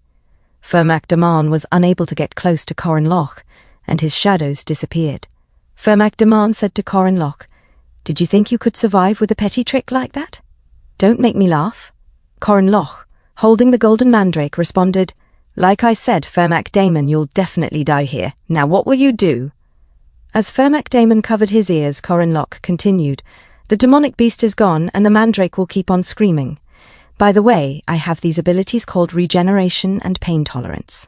The longer this goes on, the more I'll get used to it." "How long will you be able to withstand this?" Fermac Demon called Corin Lock a coward and used his skill, Shadow Servant, 12 times. "The moment you entered the Shadow Fortress, your chances of defeating me were 0, he declared. His shadows approached Corin Lock. Corin Lock evaded a punch from one of Fermac Demon's shadows and managed to cut one down, but suddenly a shadow grabbed him from behind. Corin Lock used his skill, returning demonic spear. Suddenly, Fermac Demon was behind Corin Lock and used his rune, Rido, combining it with his skill, X-Jet Screw. Corin Lock blocked it with his spear but was thrown away by the force, shattering a wall. Fermac Demon used Rido once more with his shadows behind him. Corin Lock said, "I can't deal with this anymore. Are you even listening to me?" Suddenly he went topless, and a bright light shone from his whole body. Fermac Demon exclaimed, "My shadow servants!" as the shadows vanished in the intense. Corin Lock declared, "I told you this is going to be a good old one-on-one fight." Fermac Demon thought to himself while peeking at Corin Lock's abs. The runes of the sun are all over his body. The shadow servants can't do anything to him in that state. But that's an act of suicide. Is he prepared to have his entire body go up in flames? What an idiot! Corin Lock suddenly used his skill, Calamity Serpent intent, Slithering Serpent. "Let's stop with the petty tricks," he told Fermac Demon. "We'll see this fight to the end with just pure combat. Stop trying to save your energy and come at me with everything you've got." I instinctively sensed that this warrior standing in front of me is an arch-nemesis. Fermac Demon resolved to risk his life. "I'll risk everything I have," he said to himself. He then used his skill, 6-Step Sora, a self-destructive skill that burns the aura core for power and speed. a skill of the great warriors of paradise. Corin Loch, focusing intensely, said, "All right, let's go." Up from the start. 6-step spearmanship, 6th step surah. The two warriors went all out with this move. Corin Loch tried to stab Fermac Daman, but Fermac Daman managed to block it. He punched Corin Loch in the face, connecting, but Corin Loch got back on his feet. Fermac Daman followed up with another punch but missed, and Corin Loch managed to cut Fermac Daman's left hand. Fermac Daman endured the pain, and the spear of Corin Loch was covered in blood. Fermac Daman knelt to the ground, silently looking down. He exhaled as Corin Loch stood in front of him. "Amazing," Fermac Daman said. Corin Loch stabbed him with his spear. "I win," Corin Loch said. "If I close my eyes, I can hear the screams from back then. Help! I don't want to die. I want to live. Corin, help me." When Corin faced Fermac again after losing to him the second time, they found themselves trapped in a nightmarish realm, a hell known as paradise. Innocent people died, and Corin lost many friends. Fermac Daman, one of the 4 heavenly kings and an evil king, was trying to introduce that hell into this world. Tates Valtazar's confidant, this time it would be different. Corin Loch checked the pants of Fermac Daman and said, "As expected, he doesn't have it. One of the 4 secret treasures protected by the Druids, Falia's Stone of Fate, Leah Fail. If he did possess Leah Fail for having returned the original rune, my chance of winning would have decreased significantly." Corin Loch continued, "Found it, the original rune. At least I managed to take back the original rune. Tates Valtazar is gathering the 8 original runes in order to bring Shadow Paradise into this world. This is the one thing I cannot let him have. What's so important about this that he killed all those people? Their anger and resentment toward the world. Well, I get it, but the way they're taking their anger out is wrong." Reflecting on his actions, Corin said, "What a crazy My left eardrum is busted because I went around holding that mandrake. My right isn't fine either. I relied on regeneration to heal me, but the rune of the sun burned my upper torso. I can handle the pain, but the problem is the injuries inflicted by Fermac. He pierced my liver and fractured my right collarbone. When he hit me in the sternum, it crushed my bones and twisted my organs. I can barely move my left arm and leg, but even those were injured by the impact of 6-step surah. I thought I had gotten used to pain. I can't lose consciousness." A system notification announced, "You have defeated Fermac Daman. The commandment rewards are being distributed." Corin Loch, losing consciousness, muttered, "That's not important. The runes, gold, mandrake." The system continued. "First commandment, don't turn a blind eye to others' misfortunes. Good person, unspecified number. Difficulty A reward, equally distributed points, 60. You have defeated a great evil. You will receive an extra map, 4 secret treasures, Findius's son." Suddenly Alicia Arden arrived and carried Corin Loch on her back. "Alicia?" Corin Loch weakly asked. "You're awake," Alicia responded. "What about the cleanup? Professor Dana's on it. She looked upset, though." Doran left. "Ewell and the others were the ones that found you. Doran, that bastard, said not to expect much from him since your relationship is strictly business. He said to pay him back by next week." "Wow," Corin Loch said. "Alicia, what about the rune and the gold mandrake?" Alicia interrupted. "We've secured them." "That's strange," Corin Loch remarked. "How did you know what I wanted to ask? You're not that smart." "I'm carrying you if you didn't notice." "I might just drop you," Alicia retorted. "Hey, don't be like that, I might die." Alicia placed Corin Loch on a bench and let him rest his head on her lap. "Thanks, you saved me," Corin said. "Of course," Alicia replied. "About domain severance," Alicia continued. "If it weren't for you, I wouldn't have defeated the King of the Iron Mountain." "I didn't even do much," Corin replied. "The results are just as important. Now that I think about it, during our group assignments and making the mandrake potion, you were drawing runes here. You were preparing for this fight ahead of time, right?" "Yeah, I was," Corin admitted, peacefully falling asleep in Alicia's lap. Why did you fight him alone? Nothing's wrong with fighting together," Alicia asked softly. Corin opened his eyes and looked at Alicia, laughing. It's better when fewer people die. Why is everyone so insensitive? Alicia wondered aloud. Well, I guess it's fine. You did great, Corin. They both watched the sunset together. The next day, Lark Bugman asked, Is Corin badly hurt? He's been admitted to the hospital. Higa Hinspeter replied, Yeah, his ribs are broken. What he did was dangerous. That's why he didn't even ask us for help. Poor bastard. Let's go visit him, Lark insisted. Yeah. Who else if not us? Jaeger agreed. Corin, are you okay? Jaeger shouted upon arrival. We brought a bunch of snacks because we knew you'd be lonely, Lark added. Corin, do you want some peaches too? I'll cut them up for you, Mariette Dunaleff offered Corin a big flatfish. Here.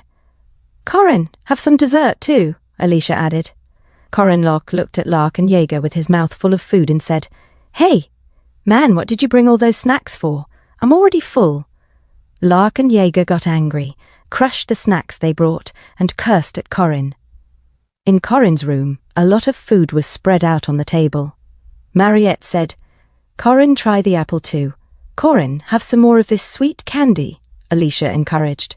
How is it? Doesn't it feel like the vitamins are seeping into your body? Mariette asked. They say sweets help you recover, Alicia added. Flounder, tastes good. Jaeger muttered, Bastard. That damn bastard, envious bastard. Why did I come? I shouldn't have come, Lark lamented. Alicia suggested, It isn't often that we gather like this. Should we play a game to pass the time? That sounds fun, Mariette agreed. Should we invite Corin's friends to join as well? Us too? Jaeger and Lark asked. You amazing bastard, you're a blessing, the greatest, Jaeger exclaimed. It's good that I came, so good, Lark said enthusiastically. Suddenly there was a knock at the door. Huh? Was there someone else that was supposed to come? Who is it? Jaeger wondered as he opened the door. It was Professor Clara. What brings you here? Jaeger asked. Corin thought to himself. They came as expected. I was going to go see them anyway, Chairman Eriu Kassar asked. Student Corin, how's your body? Corin thought, Chairman Eriu Kassar, the lady publicly acknowledged as chairman of Merkaba Academy. Hello, Chairman, Corin greeted. Corin thought, it was about time I started to reveal my cards a bit. Teacher, Chairman Kassar said, I apologize for having your friends leave the room.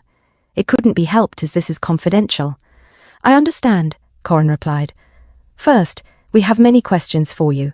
This is not something we can overlook like the incident with student Mariette, Chairman Kassar said. Corin thought, are they still feeling me out? Looks like I need to move the conversation along a bit. Professor Fermac was a spy, Corin revealed. About that, Chairman Kassar began. Professor Clara interrupted. Chairman, that means...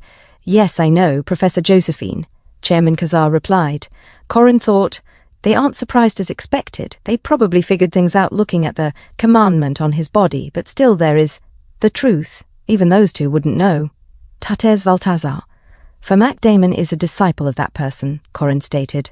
That's not possible, Professor Clara exclaimed. 80 years ago, that man had 6-step spearmanship, infinity, and commandment. You should know, right? Since those are the things that you taught him yourself, Corin said.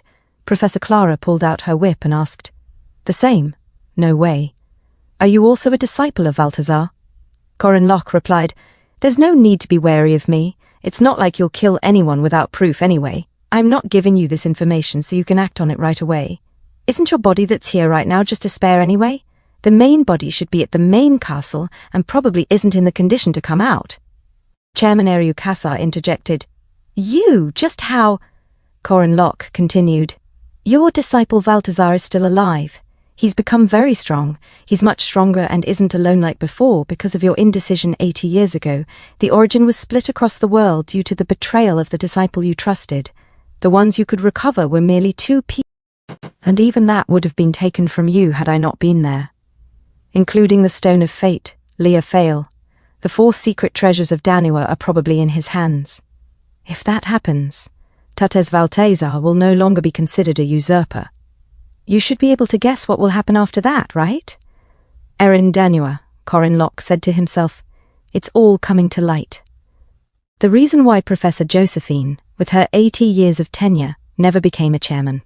Why the rising star, Eriu Kassar, that suddenly appeared is now the chairman. The reason: 80 years ago it was Chairman Viren. 50 years ago it was Chairman Weig. And the current chairman, Karsar. The truth is that they are all bodies made of rune stones to watch over the world by Erin Danua, a single person. Chairman Eriu Karsar asked, "What do you want to do?" Corin Locke said, "We both have the same goal." He opened his shirt, revealing his chiseled body and aura. Chairman Eriu Karsar said while looking at the muscular body of Corin. "That's the commandment?" Corin said to Chairman Eriu Karsar, "I'll gladly become your first spear." Chairman Eriu Karsar said, "What?" Corin said, "To protect the world. You can even treat me like a dog." In a memory of Corin, he remembers Erin Danua said, "I'm an adult child.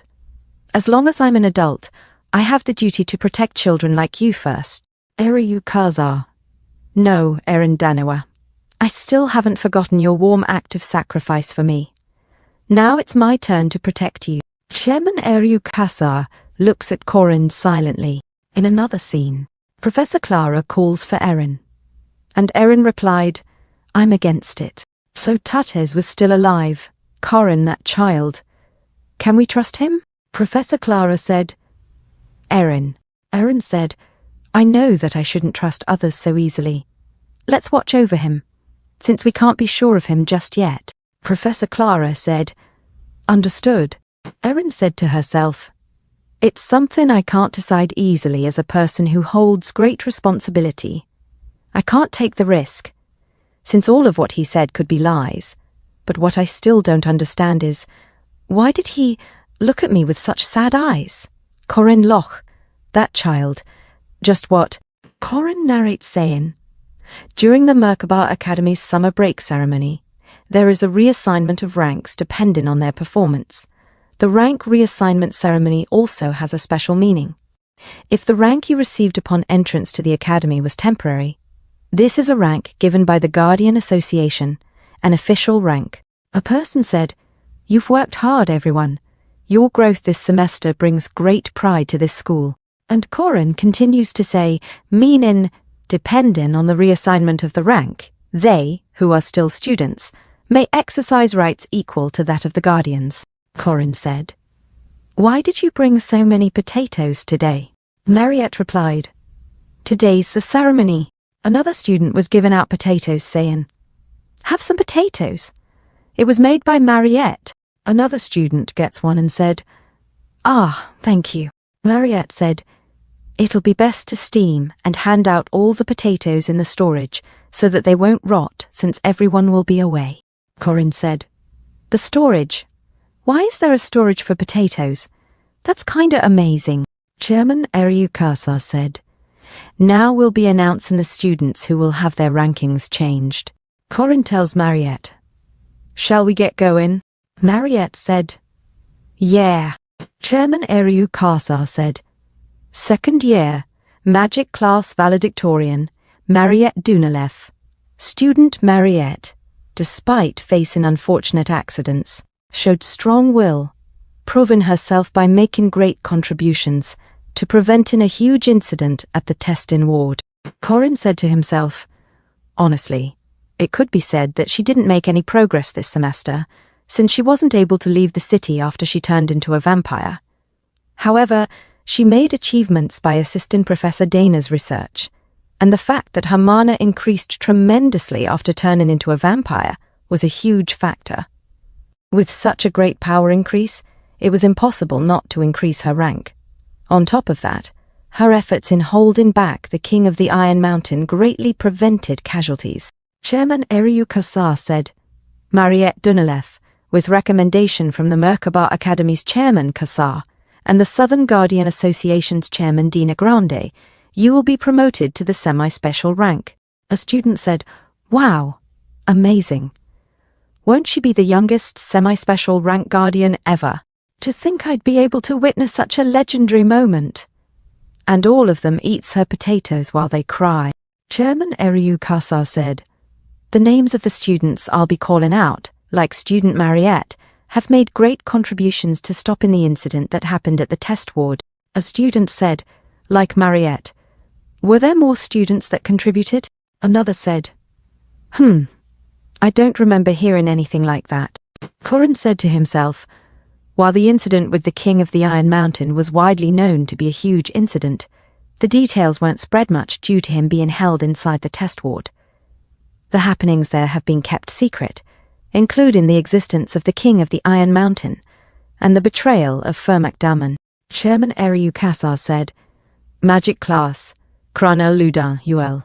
Colonel said while he cries, Ludin warrior, you should be here with us. Uel tells him, stay focused. Chairman Eriu Kassar said, Night class, Alicia Arden Dronworski, and, lastly, Corin Loch. And Corin grins.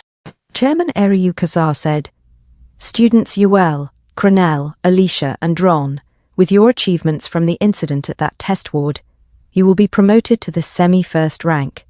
Lastly, student Corin Loch. While you are a 5th rank guardian, with his brilliance in his class and exceptional achievements, Chairman Eriu Kassar, Senior Professor Josephine Clara, Tenured Professor Harmon Welsh, with a recommendation from these 3, will be promoted to 1st rank guardian. And the crowd was shocked. A person said, What, 1st rank? Someone who entered the academy as a 5th rank being, promoted to 1st rank in 1 semester. Does that even make sense? Corin thought to himself, Corin Loch, 5th rank guardian, received an unofficial rank after discussing things behind the scenes with the Guardian Association. My abilities are unquestionable, but the reason for being bestowed a rank that surpasses the semi-first rank is also the upper echelon's way of ensuring my silence regarding Fermac's betrayal. The important part here is the special rights of the 1st rank knight, the ability to take in guardians directly. It's finally starting. If this were the game, it would be the 3rd year. Even in the previous iteration, I barely achieved this by the 2nd year. This will make a huge difference in what I do from now on. I will bring all the aces under me. And Corin looks at his team with an evil smile. Alicia said to herself, I have a bad feeling for some reason. Corin said, Such strength and rights become power, which will allow me to do more things. A few moments later, Corin said, It's finally the break. What are you guys planning on doing? Dronworski said, Make money. Jaeger Hinspeter said, I'm going home. Lork said, I applied for an internship at the Magic Tower. Uel said, I am planning to visit other places where druids reside. There are some druids in the west with whom I've had contact before. Colonel Ludin said, I'll be heading west too. They say an old castle there will be torn down. It'll be a good chance to create a new core. Alicia said while she cries, I will most likely have to return to the family. My grandfather is asking me to come. Corin said, Well, have a safe trip. Alicia asked, What are you planning on doing, Corin? Are you going back home? Corin said, No. And he said to himself, I've tried going back home around this time previously. In the place I returned to while relying on Corin Loch's memories was empty. They decided on going on a family trip, without me. Oh, I made the trip in vain since the mail came 3 days after the ceremony due to an error in the mail system. Alicia said, I see. Then, would you like to come with me? Corin said, With you? To your house? Alicia said, It's scary going by myself. Corin said to himself, Scared? I guess it's no surprise given her personality. There weren't any problems in the game, so it should be fine. Probably. Corin tells her, It's unfortunate, but I'll have to join you next time. I did want to experience the East, though. Alicia said, Okay, let's go together next time for sure. Corin said to himself, I have somewhere I need to be. Suddenly Mariette shouted, Corin Loch. Corin said to himself, I have to leave the academy now. I still have plenty of time before the next episode, and if it isn't at this time, I won't be able to go there. In another scene, a train moves fast, and in a carriage, people casually sit on their seats. A person then opens a box full of weapons and said to himself, I'm going through this endless field which will still take me 9 hours to get to the southern continent. Preparations are perfect. A bald guy shouted with his sword raised, and he said, "Everybody put your hands up. Give us everything you have. It'll be best for you to cooperate. Unless you want to face me, a semi-first rank." Suddenly, Corin and Mariette enters the carriage, and Corin said, "Oh? This doesn't seem like the right room. Looks like we were in the wrong place the whole time." The bald bandit said, "Who are you bastards? Can't you read the room? Raise your hands if you value your lives." And he points his sword at Corin's throat. Corin said, "My hands." And he uppercuts the bald bandit and made him fly into the ceiling, and his fellow bandits were shocked. Corin said, "Like this," and a system notification said, "Corin Loch, first rank knight. The Southward start. In the secret library of the Merkaba Academy, Corin Loch holds the grimoire of the persistent warrior's regeneration." Corin reads the grimoire and says, "I saw a warrior who was dying. Within the battlefield that reeked of blood, he tied his body to a boulder with his intestines and was standing. I asked him, 'Warrior, shall I slit your throat?' He responded, 'I'd be thankful for some water to quench my thirst.' Respecting this tough warrior, I gathered water in my hands from a nearby lake and quenched his thirst. Then something surprising happened. His wounds healed completely." "Why is this so intense?" Corin Loch said to himself. "What? He was standing, tied by his intestines. His posture is as upright as General Yi Sun Sin. General Yi Sun Sin, a famous Korean general, saved Korea from Japanese imperial forces, and is also a hero in Mobile Legends." Corin Loch closes the grimoire and says, "Hoo, that was good." Lark was possessed by Sabantia Duke and asked, "Is my castle in the south still standing?" Corin Loch replied, "Huh, yeah, it is." Sabantia Duke said, "If you ever have a reason to go there, look in my office. It might still be there." Corin Loch asked, "Huh, what might?" Corin Loch said to himself, "I didn't find anything in my last life, though." Sabantia Duke said, "You need to find that yourself, rune sorcerer. I hope you have the ability and courage of that warrior. If you have his courage, there'll be nothing you can't do." It was a humble man, not a hero or sage, who swore to save the world. There is always the option to run away. But you didn't choose to run. I respect you, young man. And Sabantia Duke came out of the body of Lark and said to Corin Loch, "Finally, thank you for telling me about my wife and daughter." In another scene, at the entrance of the southern plains, at an intermediate platform, Corin Loch assists Mariette Dunelef while they exit the train. Corin Loch said to himself, "That's how, according to the Duke's words, I decided to come south, and why I decided to come with Mariette, who is a southerner." The conductor said to them, "Wow, thank you so much. If it wasn't for you guys, it would have been trouble." The bandits cried as they left the train. Corin Loch replied, "It was nothing much," and he laughed. The conductor said, "Take this at least." Corin Loch happily accepts the bag of money and said, "Gosh, you didn't need to, but I can't refuse this kindness." A system notification said, "Duty, don't turn a blind eye to others' misfortunes." Another system notification said, "Distributing rewards, 2 points equally distributed." Corin Loch couldn't hide his smile while he held the bag of money. He laughed maniacally and said to himself, "As expected, people need to live kindly." Corin Loch said to Mariette Dunelef, "I'm hungry. Should we eat first?" Mariette Dunelef replied, "I'll recommend some places." Corin Loch asked, "Do you know this area well?" Mariette Dunelef said, "I've come here quite often." Corin Loch laughed and raised the bag of money and said to Mariette Dunelef, "Just say the word, I'll buy everything." The conductor looked at them and said, "What kind students to be that happy after doing such good?" A few moments later, Corin Loch said, "This is the entrance to the southern plains. The carriages that stop here all go to the big city in the south, Left City. Then you have to take the carriage for at least 8 hours." Corin Loch suddenly shouted and made a commotion, saying, "Ah, just kill me." Mariette Dunelef said, "Ah, we're here. There's a transfer station I use often over there. Corin Locke asked. Transfer station? And they arrived at the Wyvern landing zone. Corin Locke said, "Oh." Corin Locke said to himself, Wyvern landing zone. I've used this transportation method a few times in my past life. It's much more comfortable and faster than carriages, but it's expensive. Even Park Fucker didn't like it. Corin Locke asked Mariette Dunilef, "Isn't borrowing one at least 30 silver coins for one way?" Mariette Dunilef said. "Huh? No, my family sent me one that's a bit different." Corin Locke was confused and said, "A different one?" Suddenly, a gust of wind covered the area, and the Frasvelke passenger arrived and landed at the building.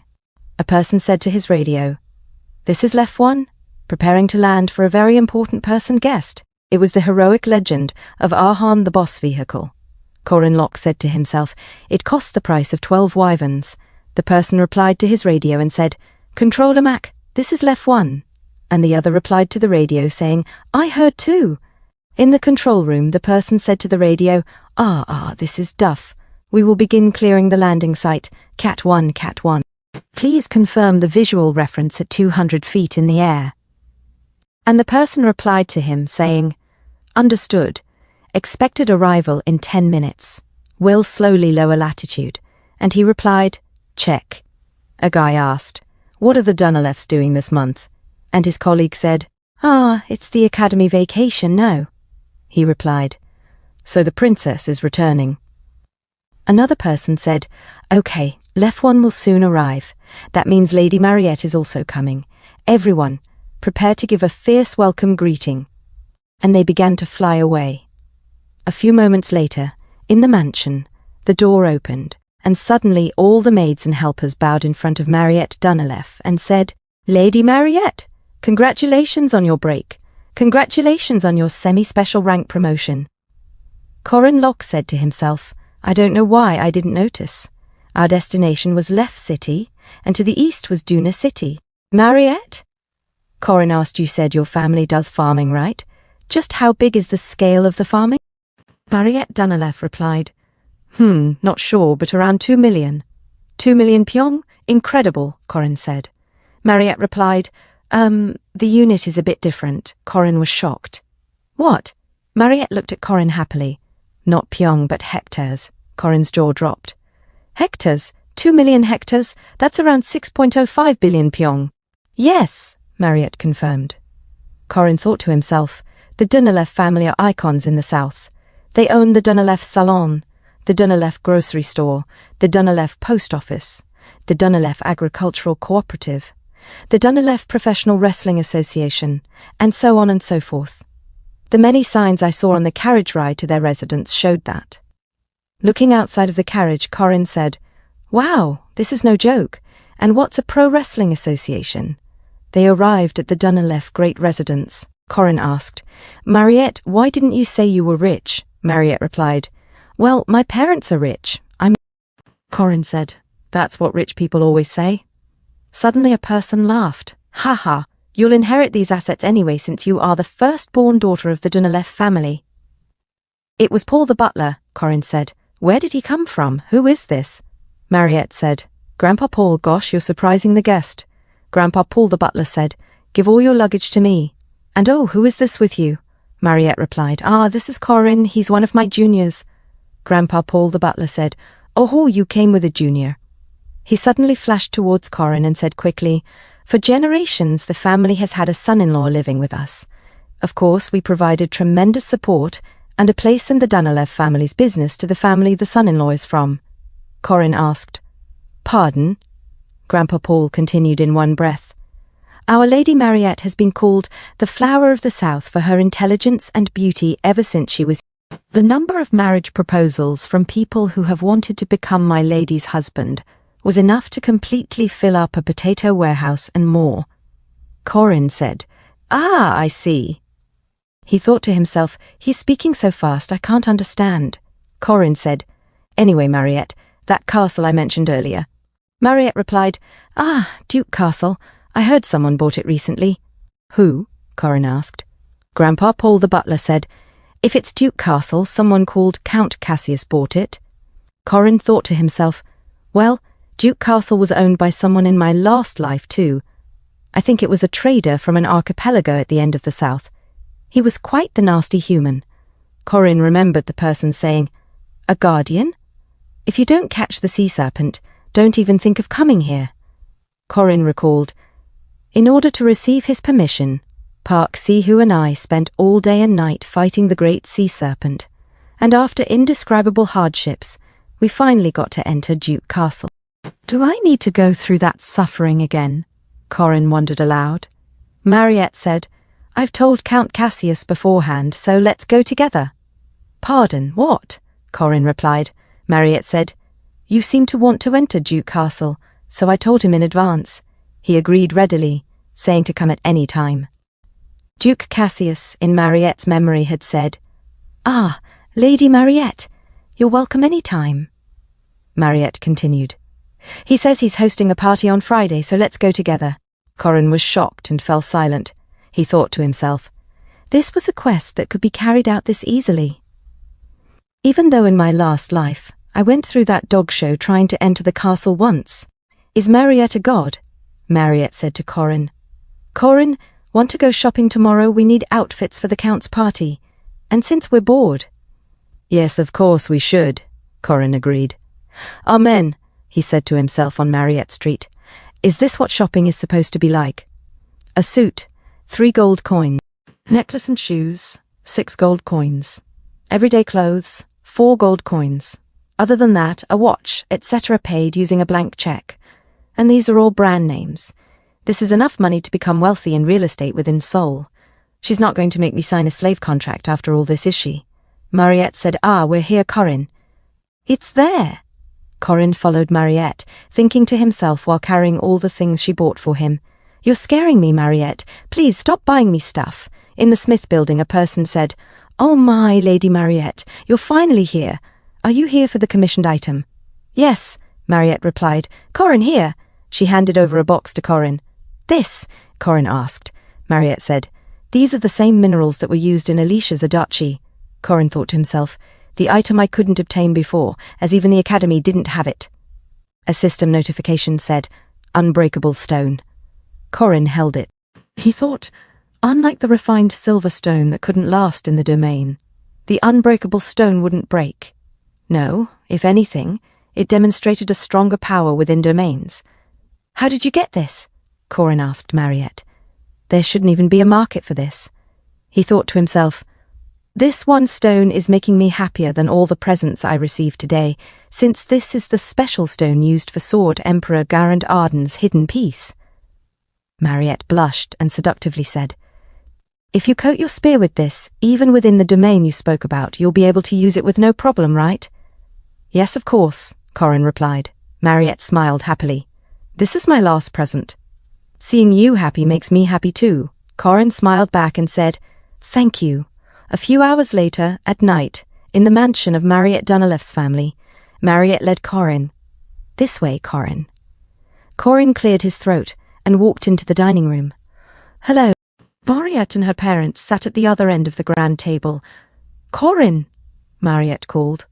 Corin thought, when visiting a mate's home, it's customary to dine with their family. Mariette's mother smiled at Corin. "Oh my, what a handsome young man. Please take a seat." Her father looked at Corin curiously. Corin bowed before them. "Yes," he thought to himself, "the one with the warm smile is her mum, and next to her." As Corin moved forward, Mariette's father said, "Wait, let me ask one thing before we eat. Depending on your answer, you may or may not be able to sit here. Are you a virgin?" Corin felt the most intense aura in his life. It was Marde Dunalef, Mariette's dad. Confused, Corin asked.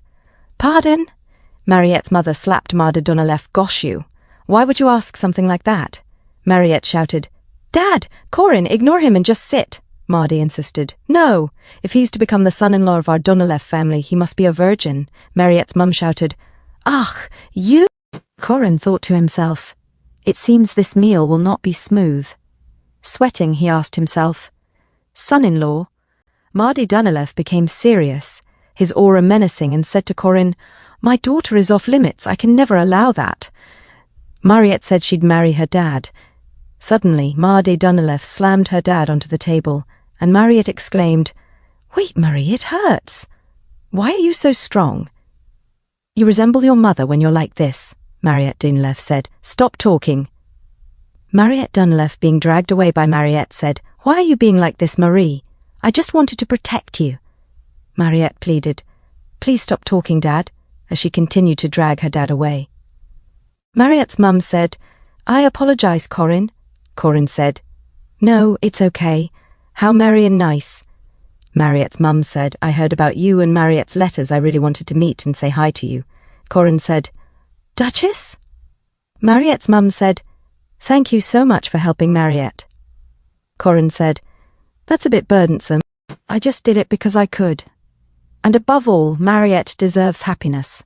Suddenly, Mariette's mum was shocked and became silent. She said, "Is that so?"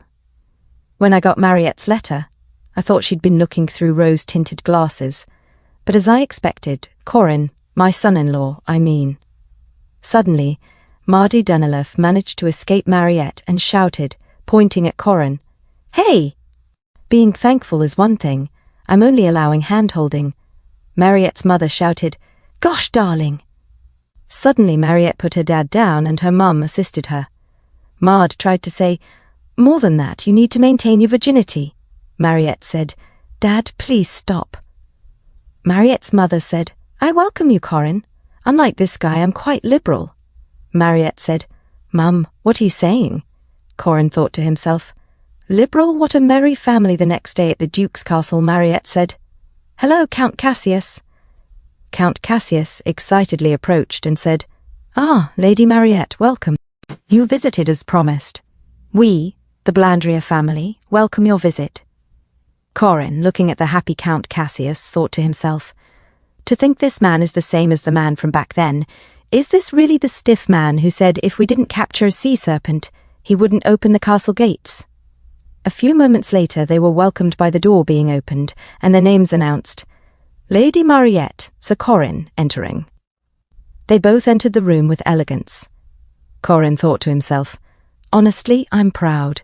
If I hadn't saved this girl, I never would have seen her like this today. The southern people would have lost their beloved princess." A lady in the crowd said, "Oh my, it's really Lady Mariette." Her friend said, "To think the Dunilef family is here. The rumours were true." Another friend said, "So Count Blandria really must be something." Corin thought to himself, in the south, it wouldn't be an exaggeration to say the Dunilef family's influence is absolute. It's really more beneficial to have Mariette show her face than to catch a sea serpent. Corin said, "Mariette, let's enjoy it a bit before going to the office." Mariette replied, "Okay." Corin thought to himself, Mariette and I have brought our equipment. When the party is at its peak, we'll speak to the Count, get our gear we left with him, and go to the office. Suddenly someone talked to Mariette and said, "Lady Mariette, I am Garly of the Rondinium family. I have always admired you. Please give me your first dance." Mariette was shocked and said, "What?"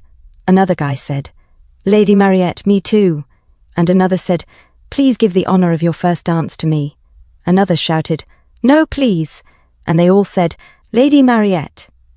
Mariette was nervous and said, "Ah." Suddenly Corin walked slowly towards Mariette. He knelt to the ground, put out his hands and said, "Mariette." Mariette blushed and looked at Corin, saying, "Corin," the guy said, "Who is that?" Corin thought to himself, "You're all quite energetic, but your manners are lacking." Mariette suddenly gave her hand to Corin, and he kissed it gently and said, "Mariette, will you dance your first dance with me?" As he looked at her closely, Corin thought to himself, "It's basic etiquette at balls to have your first dance with your partner." He remembered a girl saying to him in the past, "If you have a beautiful lady in front of you, it's the etiquette of a gentleman to kiss her and request a dance." Corin thought to himself, "I got scolded in my last life, I'd forgotten." Mariette tried to hide her emotion and covered her mouth as she blushed like a teapot and whispered, "Yes." Suddenly the music started. While they danced, Corin said, "You're quite popular." Mariette said, "Yeah." Corin said, "Was I too reckless?" Sorry if you felt bad. Mariette said, No. It was a little hard, but I like, and stopped, then shouted, No. Corin thought to himself. It felt like I was abandoning my saviour who gave me a free pass until this point, so I couldn't help but return. I received so many favours while coming to the south, but this is dangerous. He looked at Mariette closer. Suddenly, Corin blushed and looked away, thinking to himself, This is making even me a little embarrassed. Suddenly, Mariette stepped on Corin's foot and he felt intense pain. Mariette said, Sorry, I'm not good at dancing. Corin tried to hold his pain and said, It's okay, ouch. Corin said to himself, Maybe it's better for me to leave. Corin got closer to Mariette and whispered, Put your left foot on mine, we'll dance like that. Mariette asked, Then, Corin said, That'll make my foot dirty and the dance a little awkward, but who cares? There's no need to worry about others' gazes. But now, just look at me, your partner, you just need to enjoy the dance. Now, put your foot on mine and follow my movements. Look at my eyes, the direction of my feet, and read the movements of the push and pull. You have good eyes, Mariette. They both felt that they were alone in the ballroom, dancing happily. Corin said to himself, Just as I learned in my last life, the shaking eyes should meet the other's gaze and find stability, making us both laugh without knowing who started first. She and I danced and shared a dreamlike moment. The guys shouted, Lady, this time with me. Another said, No, with me. Mariette felt pleasure in her body and said, I'm sorry, I'm quite tired. I wish to briefly rest. Corin took her hand and said, Should I take you to the lounge, my lady? Mariette said, I'd be thankful for that, Sir Corin. They walked away as the guys got frustrated at Corin, saying, Lady Mariette with a loafer like that. A lady said, Wow, did you see that? Her friend said, Yes, I did. They danced with her feet on top of his. How romantic. Their friend said, The gentleman's care was so cool, it was a clumsy but impressive dance. Did you see how widely Lady Mariette was smiling? Mariette said to herself while walking away. This must be it. I'm 99% sure. Corin opened the lock to the room and they both entered. Mariette said, Wow, so this is Duke Sabansia's office. Corin, what are we looking for here? Corin said. Doesn't matter what, just looking for traces of Duke Sabansia. Mariette said, Nice. Corin picked up a book on the top shelf and said, This, the Duke story. Corin said to himself while looking at the book, In the game, these are traces of his wife, Luina, and daughter Cecilia that the player must find in Duke Sabansia's quest. Normally, giving this to Duke Sabansia will end the side quest. But in the game and in my last life, there was no line telling us to look in the office. Just why did he call me here? I'm not sure yet, but let's look thoroughly. They rested on the couch and Mariette said while she stretched, I can't find it. Corin said, This isn't easy. Mariette said, Is there no evidence? I thought there'd be some kind of hidden space or something. I'm hungry. Corin asked, You didn't eat in the banquet hall. Mariette said, I didn't have time. I came out immediately, remember? Suddenly Mariette looked at Corin saying, So Corin. Corin said, he thought to himself. That gaze is a sign that's naturally been formed with the development of our relationship. Mariette said, I'm realizing how pretty your jawline and collarbones are. Mariette suddenly sat on the lap of Corin and Corin said, I must sweat, but just resist a bit. Mariette thought out loud and said, That's even better. That's fine. Suddenly she began to sweat and blush and said, I'll go, okay? She bit the neck of Corin. An hour later, Mariette exhaled and Corin asked, All done? Mariette said, Yeah. Doesn't it hurt? Corin said, Maybe it's because I have warrior's tolerance, but yeah, I can't feel anything. Mariette was shocked and said, Really? For me, I also don't feel anything. Corin said to himself, Wait, persistent warrior's tolerance. I definitely received it alongside soul dust. A system notification said, Grimoire, the book where Duke Sabansia's soul was sealed. It has abilities and spells, and if you read it, you can learn them, abilities and spells, body and soul. Corin said to himself, Is this? Corin asked Mariette. Mariette, can you summon Deogu? Mariette said, Deogu, she shouted. Deogu! And Deogu appeared. Corin said, Ah, can you actually summon him? He's a little hazy, closer to an astral body, the state before his body materializes. Mariette said, Closer to an astral body. Got it. Deogu, hold on a bit, okay? Deogu said. Jing, Corin said to himself. He sure does whine a lot. Well, this is a state you'd experience when your body's being destroyed. I understand why he doesn't like it. Good. Deogu is disappearing. It's simply that I, who can't perceive spirits, can't see him. Then suddenly, from behind, a dark entity appeared. Corin looked at it and said, What the this? A chill. Corin took his spear and shouted, Mariette, prepare, this, he said to himself. I see, Duke. You should have told me sooner if it was going to be like this. What was sealed inside the Great Library's grimoire was Duke Sabancia's spirit. What he decided when he couldn't die, and was suffering from the desire for blood, was the separation of the body and soul. Then where did Duke Sabancia's body go? The answer is right in front of me. The Duke, Sabancia Duke, said, How is it that you, a random person, have come to visit with remnants of my soul on you? I'm asking you, visitor, what brings you to my castle? Corin said, Duke Sabancia, right? The Duke said, Yeah, and you? Corin said, Corin, I'm your distant junior.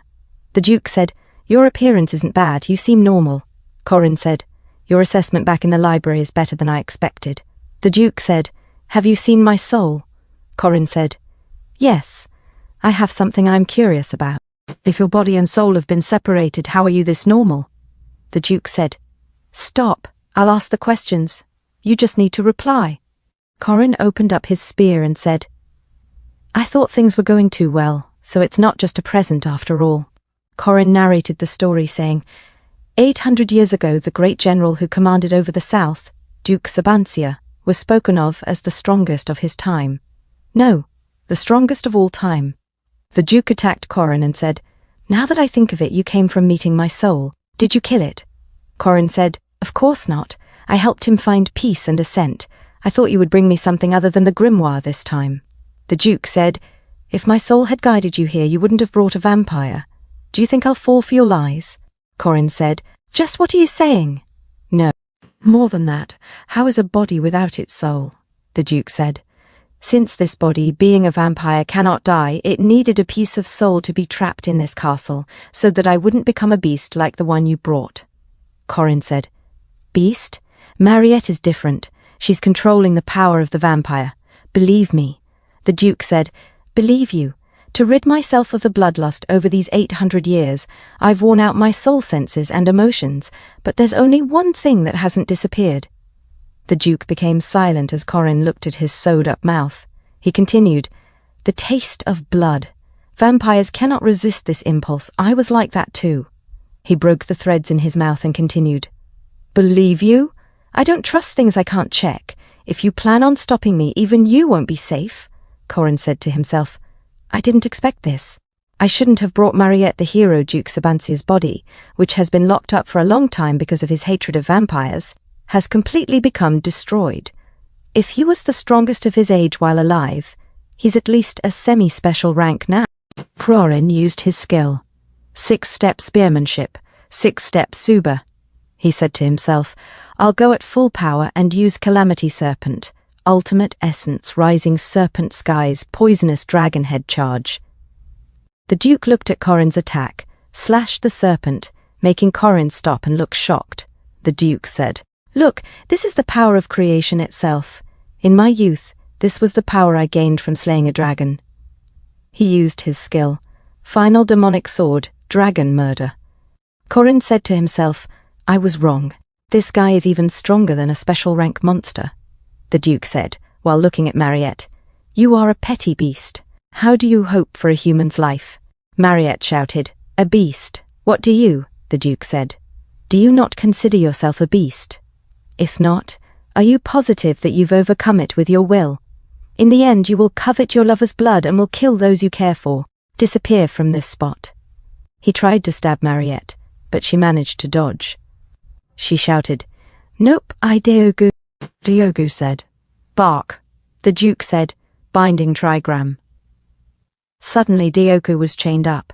The Duke said, Fast! As expected of a beast, your speed is faster than mine at my prime, but you have no strategy. Foolish beast that only relies on strength.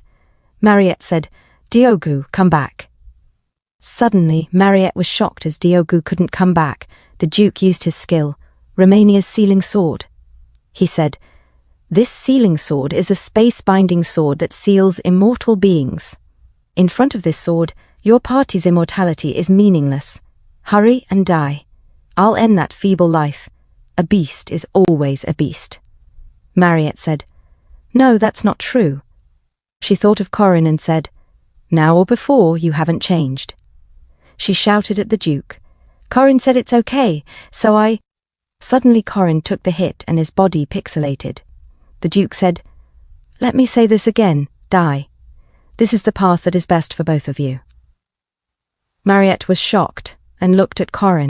She rushed towards him saying, Corin?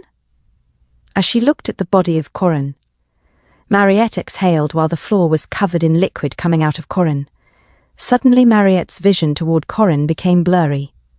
She was in shock at what had happened to Corin. The Duke looked at Corin and Mariette and said, As expected, vampires shouldn't live. Even in front of her loved one dying, she cannot suppress her true nature. Mariette grinned and bit her lips. The Duke said, Wait. Suddenly Mariette kissed Corin, giving him blood from her mouth while she cried. The Duke was shocked and thought to himself, Was she not going for his blood? Using her blood as an elixir, she is injecting it into him. She's not drinking his blood but giving her own. She's overcome her limits in this situation. She shouldn't have had the rationality left to suppress her nature. Mariette said, Corin, please. The Duke was silent and thought to himself, I failed. I couldn't save anyone. I had knelt down in the face of desire. Mariette continued to say to Corin, Please open your eyes. The Duke said, But this boy and this girl I see. I couldn't judge everything. The Duke took out his sword and stabbed the heart of Corin. Mariette was shocked and shouted, Corin, stop! You've done enough! Just how far are you planning on going? Don't take Corin from me! And she cried more. The Duke went silent. A bright light covered the room as he took out his sword from Corin's heart. Corin suddenly spoke, saying, I'm fine, Mariette. I'm right here. Mariette looked at Corin and said, Corin, how? Corin, are you okay? Are you really okay? Corin held his chest and asked the Duke, Why did you save me? Mariette said, You saved him. The Duke slashed the air and dropped his sword. He said, I've transferred my aura core to you. Now I understand why my soul led you here. Corin, I see the qualities of a hero within you. You lack the greed but possess the beliefs and pride that those who seek power often do not have. Above all, you've changed what I couldn't change. You have the right to change the world, what I couldn't protect 800 years ago. Correct the mistakes I made all this time, please, hero. And he suddenly vanished. Corin felt his heart and thought to himself, Great General Sabancia Duke's aura core, to think I'd get a gift like this. Suddenly Mariette hugged Corin and he said, Mariette, my body is still. Mariette said, I was so scared. I thought you'd actually passed. I was so scared. Promise me never to die without my permission. And she cried. Corin looked at her smiling and thought to himself, Regardless, I guess things ended well. Corin said, Okay. He thought to himself, This is enough of a reward.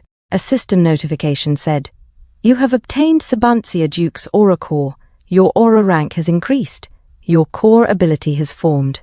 Another system notification said Duke's demonic nature.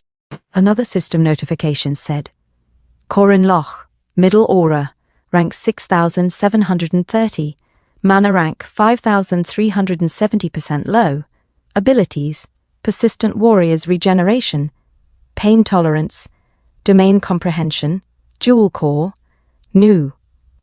Corin thought to himself, If there's just one thing I hope for, it's that his body and mind, which were in pain for 800 years, were finally able to find rest. Corin said to himself, My second core. Not only did my aura rank increase, but I also now have a second core. and it even has a special ability. But it's strange. In the game and in my last life, why didn't Sabantia Duke give the player this power? How nice would it have been if he was just nice from the get-go? Making me suffer. The clothes are drenched in blood. I guess I'll have to wash them. It'll take forever to dry. Suddenly a maid came and said, "Ah, sorry. I never thought that there'd be a geese saint." Corin was shocked as she holds the head of a naked Mariette on his lap. Corin said, "No, it's not like that. Really, it's not like that. I know what kind of misunderstanding you're having, but it's really not what you think." The maid blushed and said, "Sweat, muscles, hot air." Corin said, "Ah, it's really not like that," I said. "For real. I understand why you might think that, but—" The maid slams the door and said, "I apologize. Enjoy your time." Corin said, "What do you mean, enjoy my time? It's not like that. Don't misunderstand. Don't go." "Hey, I think something has gone very wrong." Mariette said, "Corin, it's such a relief. You're safe." In another scene, Mardi Dunalef shouted and heard across his land, "You bastard! My daughter, I'll kill you," Corin said to himself.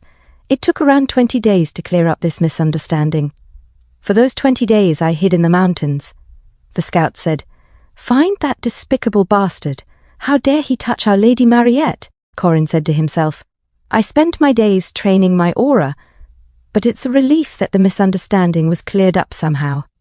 I almost became the South's #1 enemy." At the carriage, Corin said, "When we return to school, it'll be the second semester. Festival preparations will begin too." Mariette said, "Yup. Is the inn business we invested in doing well?" Corin said, "Of course. I'll receive several times what you invested." Corin said to himself, "The large number of tourists that will come because of the festival and the rise in the value of the lodging industry as a result of that. After making it big, selling that land, and getting a large sum of money, the money will multiply. I am invincible. The festival is the best." A few hours later, Corin was shocked and said, What's going on? A typhoon. This never happened in my last life, though." Mariette said, "Wow, what a crazy typhoon. This will cause a problem in opening the festival too." "It's okay, Corin. When a man tries to do something big, it's okay to fail at least once." "Still, should we write an IOU?" she said seductively. "If you can't repay me, you'll give me one condition. I want, just sign it," Corin said to himself. At the moment, Mariette is making a suspicious offer. I can't just let this be. There must be some kind of way. Merkaba Academy Special Dormitory. Eriu Kassar said, "Welcome. Must have been difficult getting back because of the typhoon." Corin said, Chairman. "What about Professor Josephine?" Eriu Kassar said, "She's currently returning with Huaran. They were at Zion Chapel throughout the break. Stay here tonight." Corin said, Is that okay?" Eriu Kassar said, "You're not an outsider anymore. I'm thinking of letting you stay here starting from the second semester." Corin said to himself, "It must be partially to surveil me. Madame Josephine and Master Erin must need a way to watch me, as they can completely trust me." Yet Corin said, "What's with that typhoon?"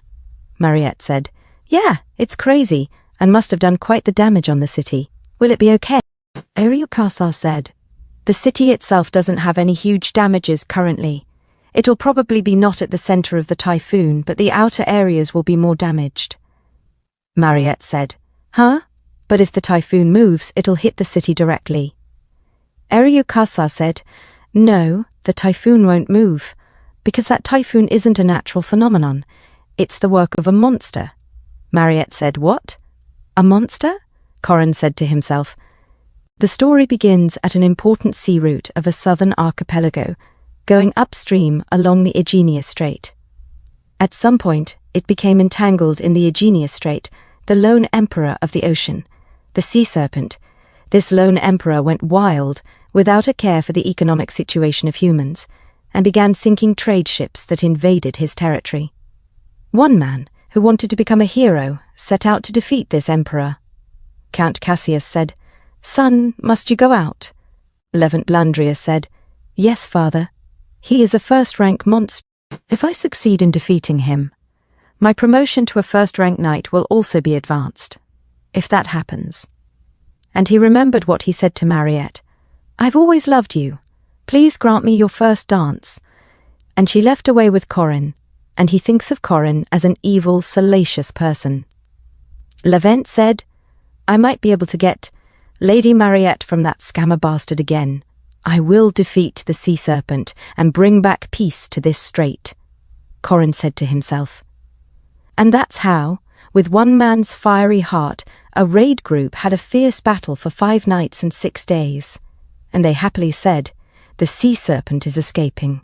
Yay! It's our victory! Congratulations on your win, young master.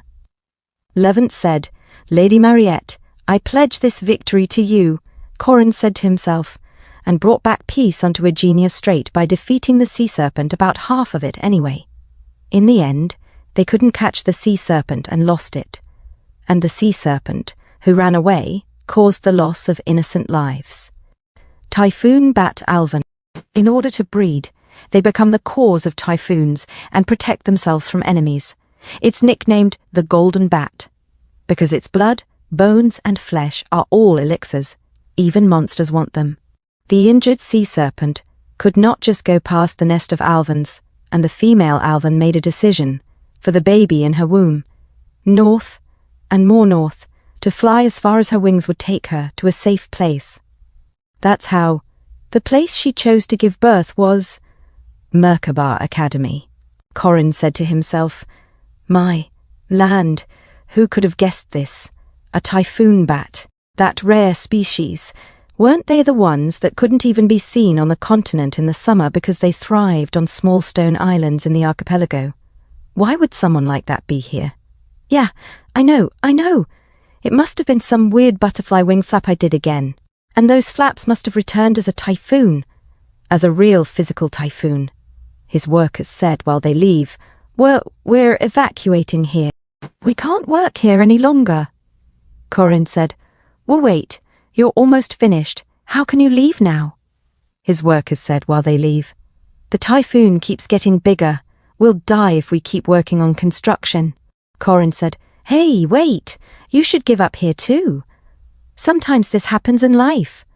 Corin said to himself, If the typhoon continues like this, the festival is done for.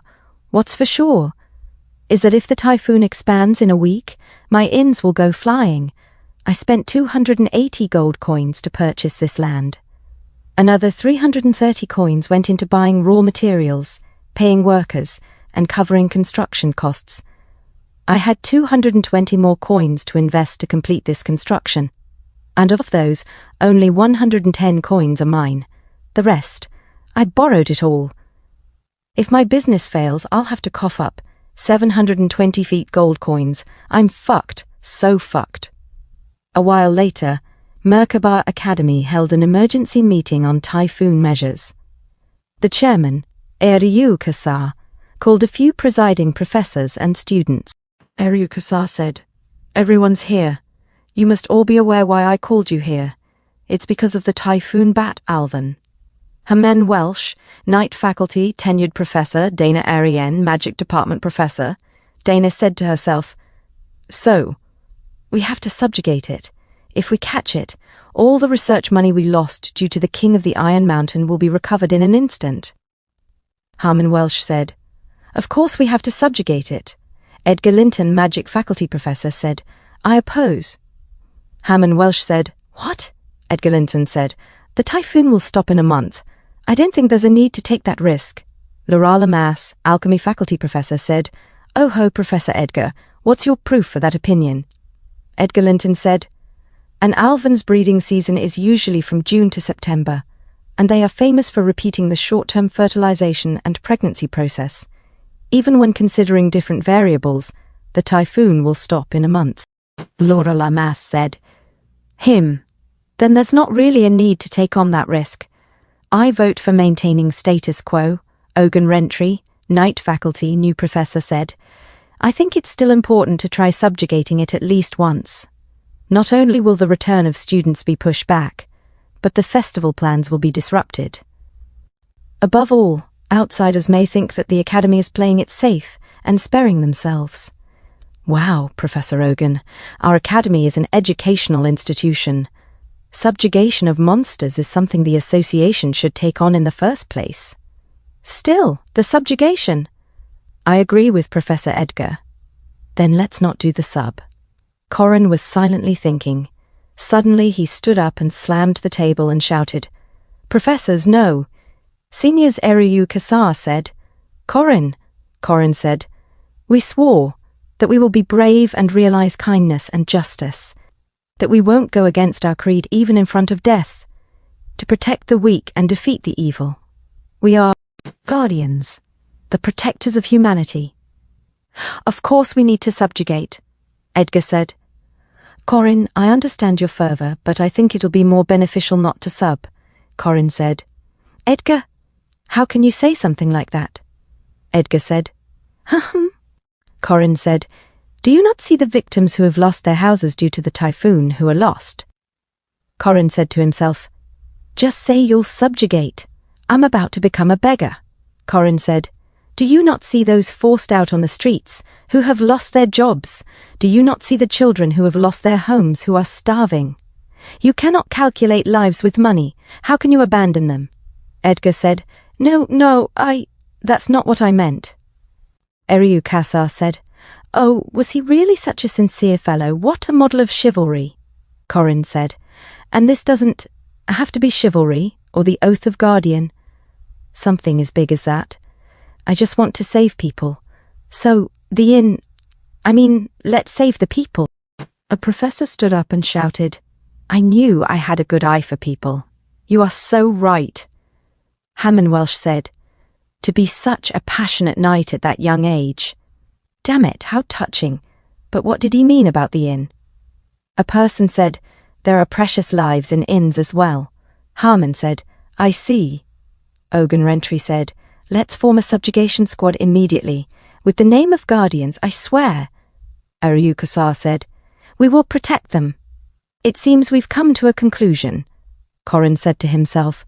Thanks to my impassioned acting, all the professors and students actively agreed to the subjugation, and the subjugation squad was quickly formed and headed towards the typhoon. Edgar said, I finished talking with the support group. We just need to time things well. Corin said, who Ogun Rentry said, Ho, are you that emotional? To think you're so sincere about saving people? Corin said, yes, it's such a relief. Corin said to himself, of course I'm sincere. To be able to protect everyone, I have 720 gold to repay. My everything depends on this. Corin said, the plan was simple, to catch the golden bat alvin, which lives within the eye of typhoons. We would receive help from the support squad to create a crack in the typhoon. If we succeeded, the entry squad would go in and defeat the alvin. It would have been great if it had gone like that. But there were already countless monsters in the typhoon.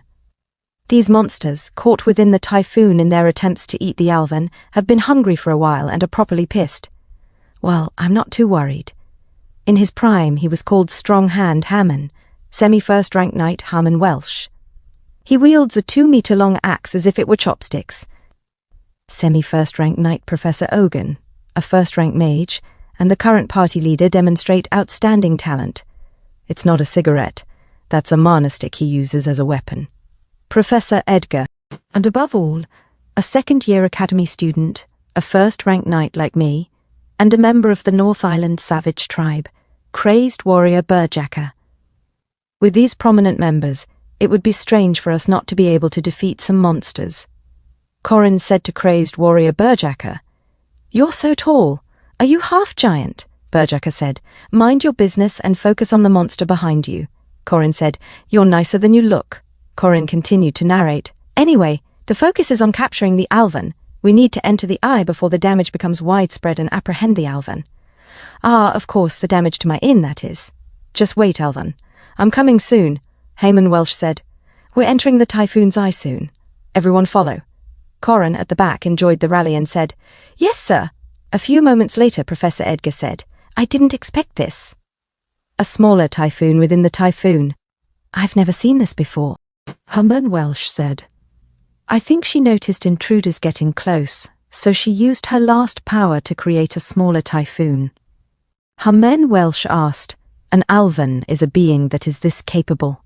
Professor Edgar replied, "Only possible because of her maternal instincts. She's a beast, but incredible." Professor Ogan asked, "Do you think we can get through?" Professor Ogan said, "Well, if we endure receiving wounds all over our bodies, then yeah." Professor Edgar said, "Our side will have a lot of losses too, so there's no need for us to overexert ourselves. Let's leave it to the support squad." He shot a flare. Professor Dana, requesting support. Professor Dana said, "Is that so? Oh ho ho, then let's see, let me show my power for the first time in a while."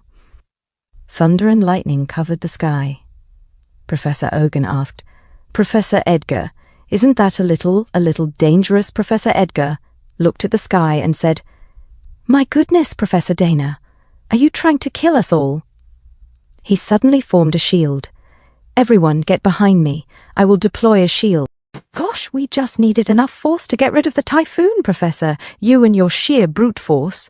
Professor Dana continued his magic, intensifying it. Red sprite, and the whole place exploded.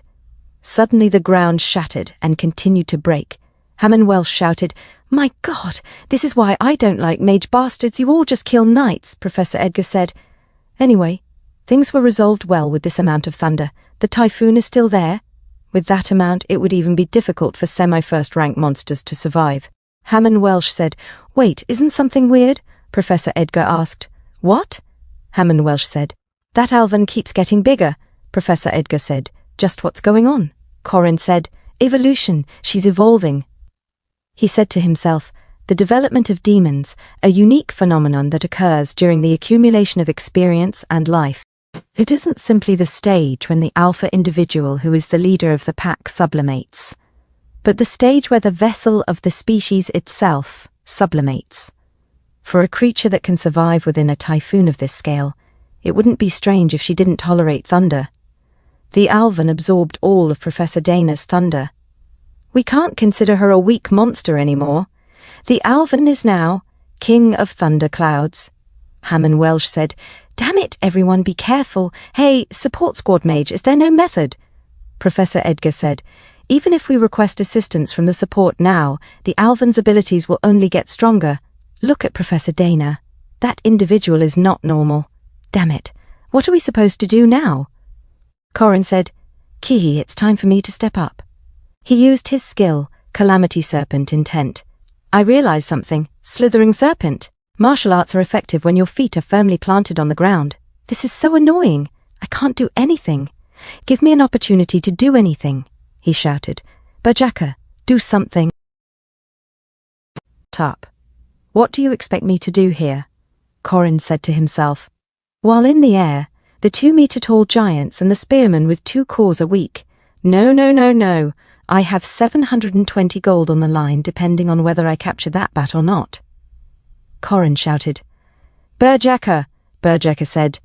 "Why has this bastard been calling me since earlier?" Corin shouted. "I'll borrow your head," he said to himself. "Just because I'm in the air doesn't mean I have nothing to step on." He shouted while using the head of Berjaka. "Thank you," Berjaka said. "Crazy bastard," Corin said to himself while he jumped at the back of Professor Ogan. "I won't give up." Suddenly, Corin jumped on the head of Hammond Welsh, then onto the head of Professor Edgar. He said to himself, "I refuse to surrender to a monster." He shouted, "I'll kill you, I will kill you." Corin thought to himself about the meeting of a man blinded by revenge and a monster wanting to protect her child. Both of their lives depended on this moment. A desperate fight had just begun. Corin Locke tried to jump onto another object, but his foot passed through it, and he was shocked. "Why is there a slime here?" he exclaimed. He said to himself, "It's not over yet." He used his skill, Pagoda Tree Mountain Intent. 2 hits are unnecessary, macro hit. He threw his spear towards the tornado.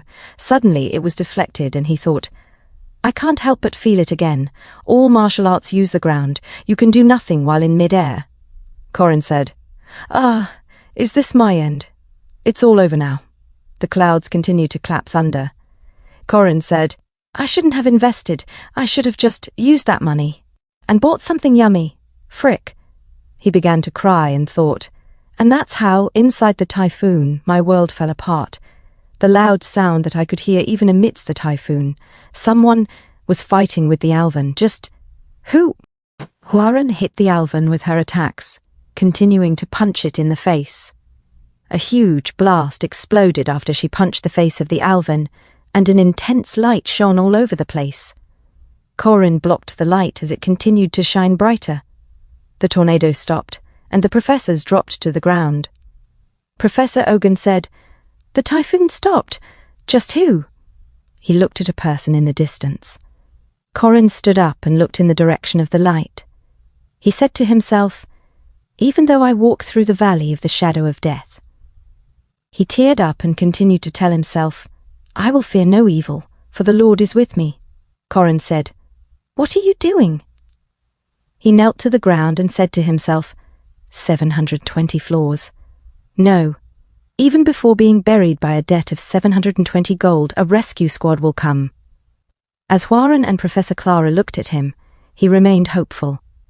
Corin said, "The commotion caused by the typhoon that hit the outskirts of the city left only minor damage before ceasing. Thanks to early suppression, other than the highway, the city didn't suffer much damage. Although there were some victims due to the rainy winds, they will recover soon. The Academy is funded by taxes, so the heroic image and symbolism are important," Mariette Dunlaf said. "Take some food. Our menu is potatoes and onion soup. Take a glass of juice when you go in." A passerby said, "Thank you, Guardian." Corin Loch continued, "For Guardians created by the Academy, volunteer work is part of maintaining that image." An old guy said to Corin, "Gosh, can you give me another potato, sister?" Corin said with her dark aura, "Eat it as I give it to you." The old guy nervously replied, "Yes, ma'am." Corin Loch said to himself, "Of course, there are exceptions to that." Corin Loch said to Corin, "You're just too mean. Do you know when humanity began to form civilization?" Corin replied, "Don't talk like a professor. I've only heard about this, but the beginning of civilization is when a leg bone that had traces of being broken and healed was discovered. If your leg breaks, it's obvious you'll die in the wilderness. But the leg bone that had evidence of being broken and healed means that someone helped them until they healed. When someone is going through trouble, helping them out is what the beginning of civilization means," Corin said. "So it's all because humans were weak." Corin said, "Huh?" Corin walked away and said, "It's meaningless to me. There's no human who would help me." Suddenly Corin said, "I can help you." Corin looked back confused. Corin said, "Then won't it mean something?" Corin tried to talk but closed her lips. She continued, "A weak person shouldn't jabber." Corin thought to herself, "I am a living Jiangzi, a being created by using a living human that is close to a monster. If you knew my past." She remembered her past as a boy said, "You're a monster or what?" She continued to tell herself, "If you knew my essence, could you trust me enough to turn your back?" Corin said, "Idiot," and told herself, "Return it, return my body."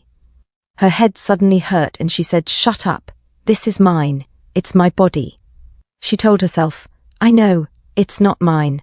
I'll never give it back. Will you still help this me?" A few moments later, Corin said to himself, "Where the Guardian Academy is located, Merkaba City, people say that it's the safest place in the world, but the truth is a bit different. There are back alleys everywhere, and the ones who lead this lawless area are the Black Star faction. Their main sources of income are slaves and illegal bootleg liquor distribution. But to solidify their position in this area properly, they have special businesses. For example, Corin got drunk and shouted, "Bring some alcohol," as he grabbed a lady and put her close to him. Corin said to himself, "Dealing with bad customers like this." He shouted to the old man, "You bastard! You call this alcohol?" The old man said, "Sir." Corin Loch said, "Who's the damn manager here? Tell them to come out right now." The manager suddenly arrived and said, "Which bastard is acting up at my bar?" Corin said to himself. They're finally here.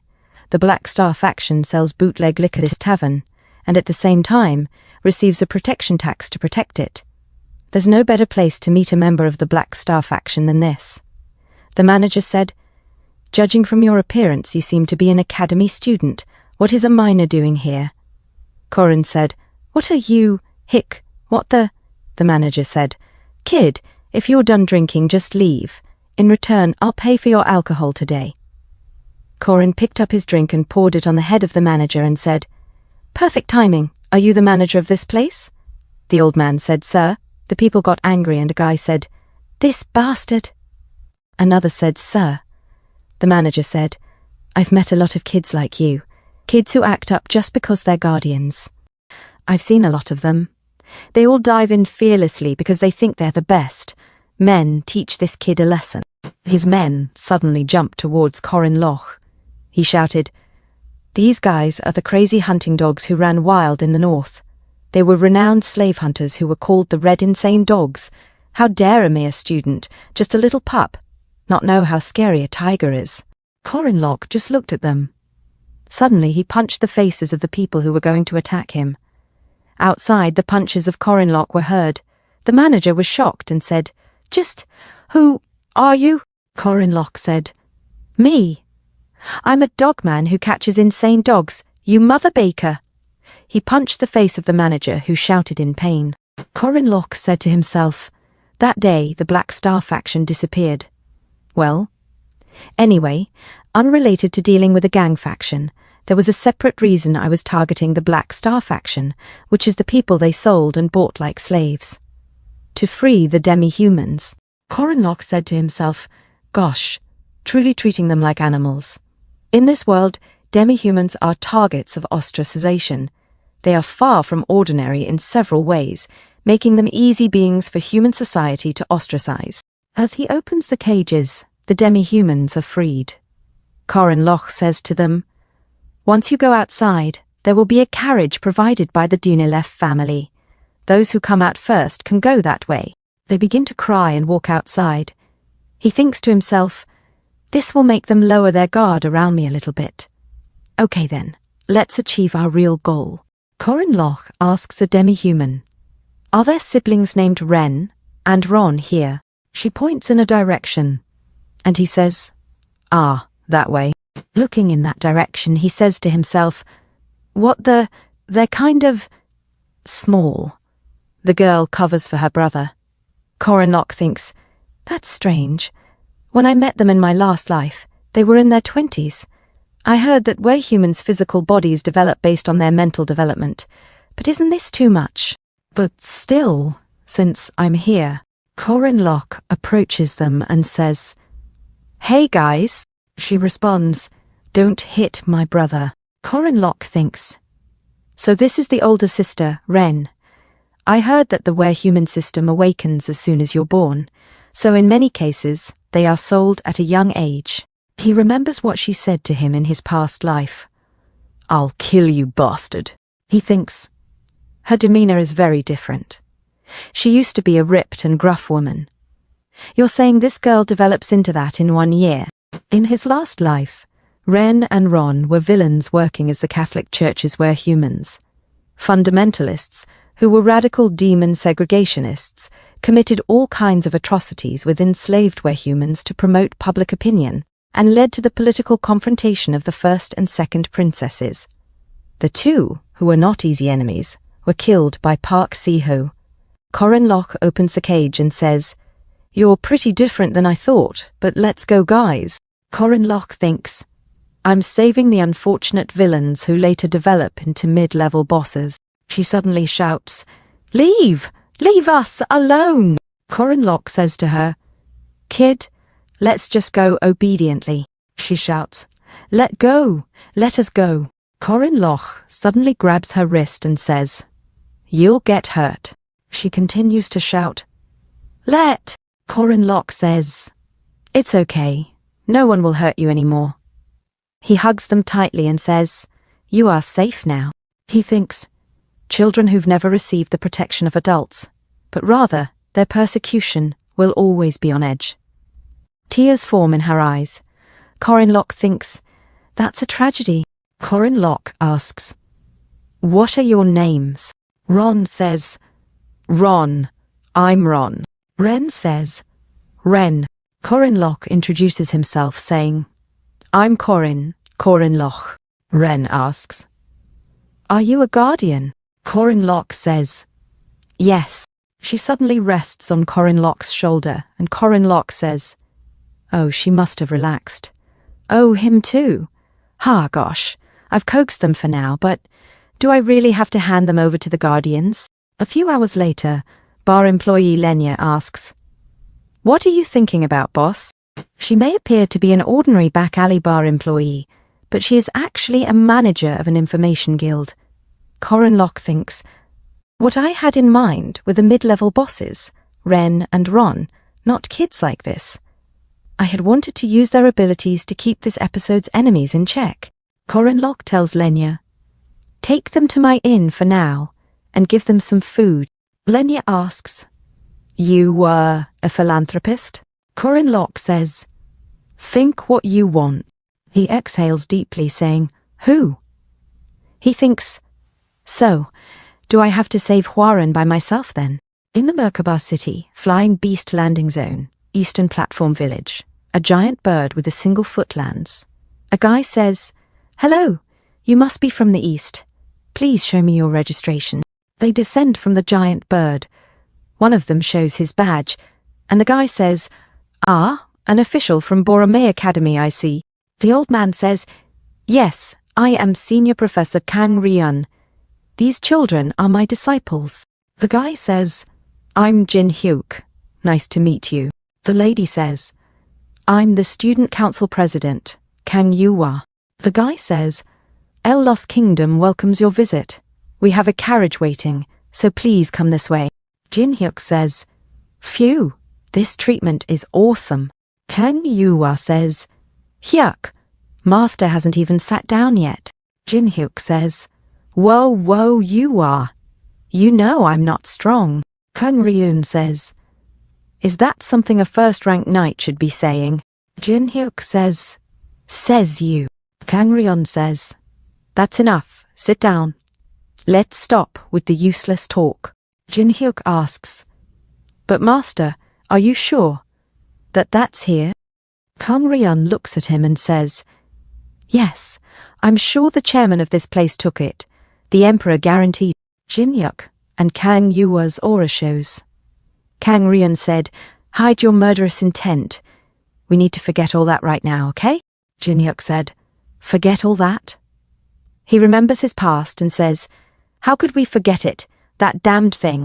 Corin Locke thought to himself, 1 month after the Typhoon Bat incident these days, the Academy is abuzz due to the upcoming festival. The festival, unlike the name suggests, is more similar to a type of Academy exchange war. An event where students of the 4 academies of each region battle in their strive for mastery. Jaeger Hinspeter said, but don't we need to form teams soon?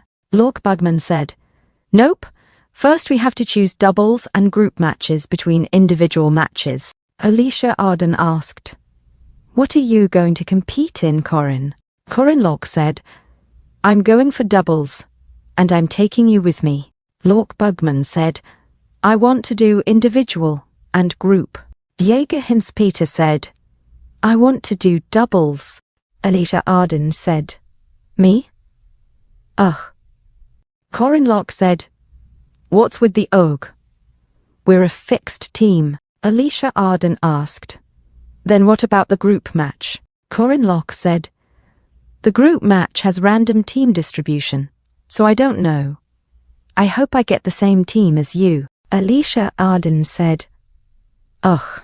Corin Locke said, why do you keep ughing? Alicia Arden said, isn't the doubles team distribution random too? Just wanting to be on my team doesn't mean. Corin Locke said, an announcement will come out soon. If you're second rank or higher, you get the right to participate. Alicia Arden said, ah, so you're going to use me as a slave again.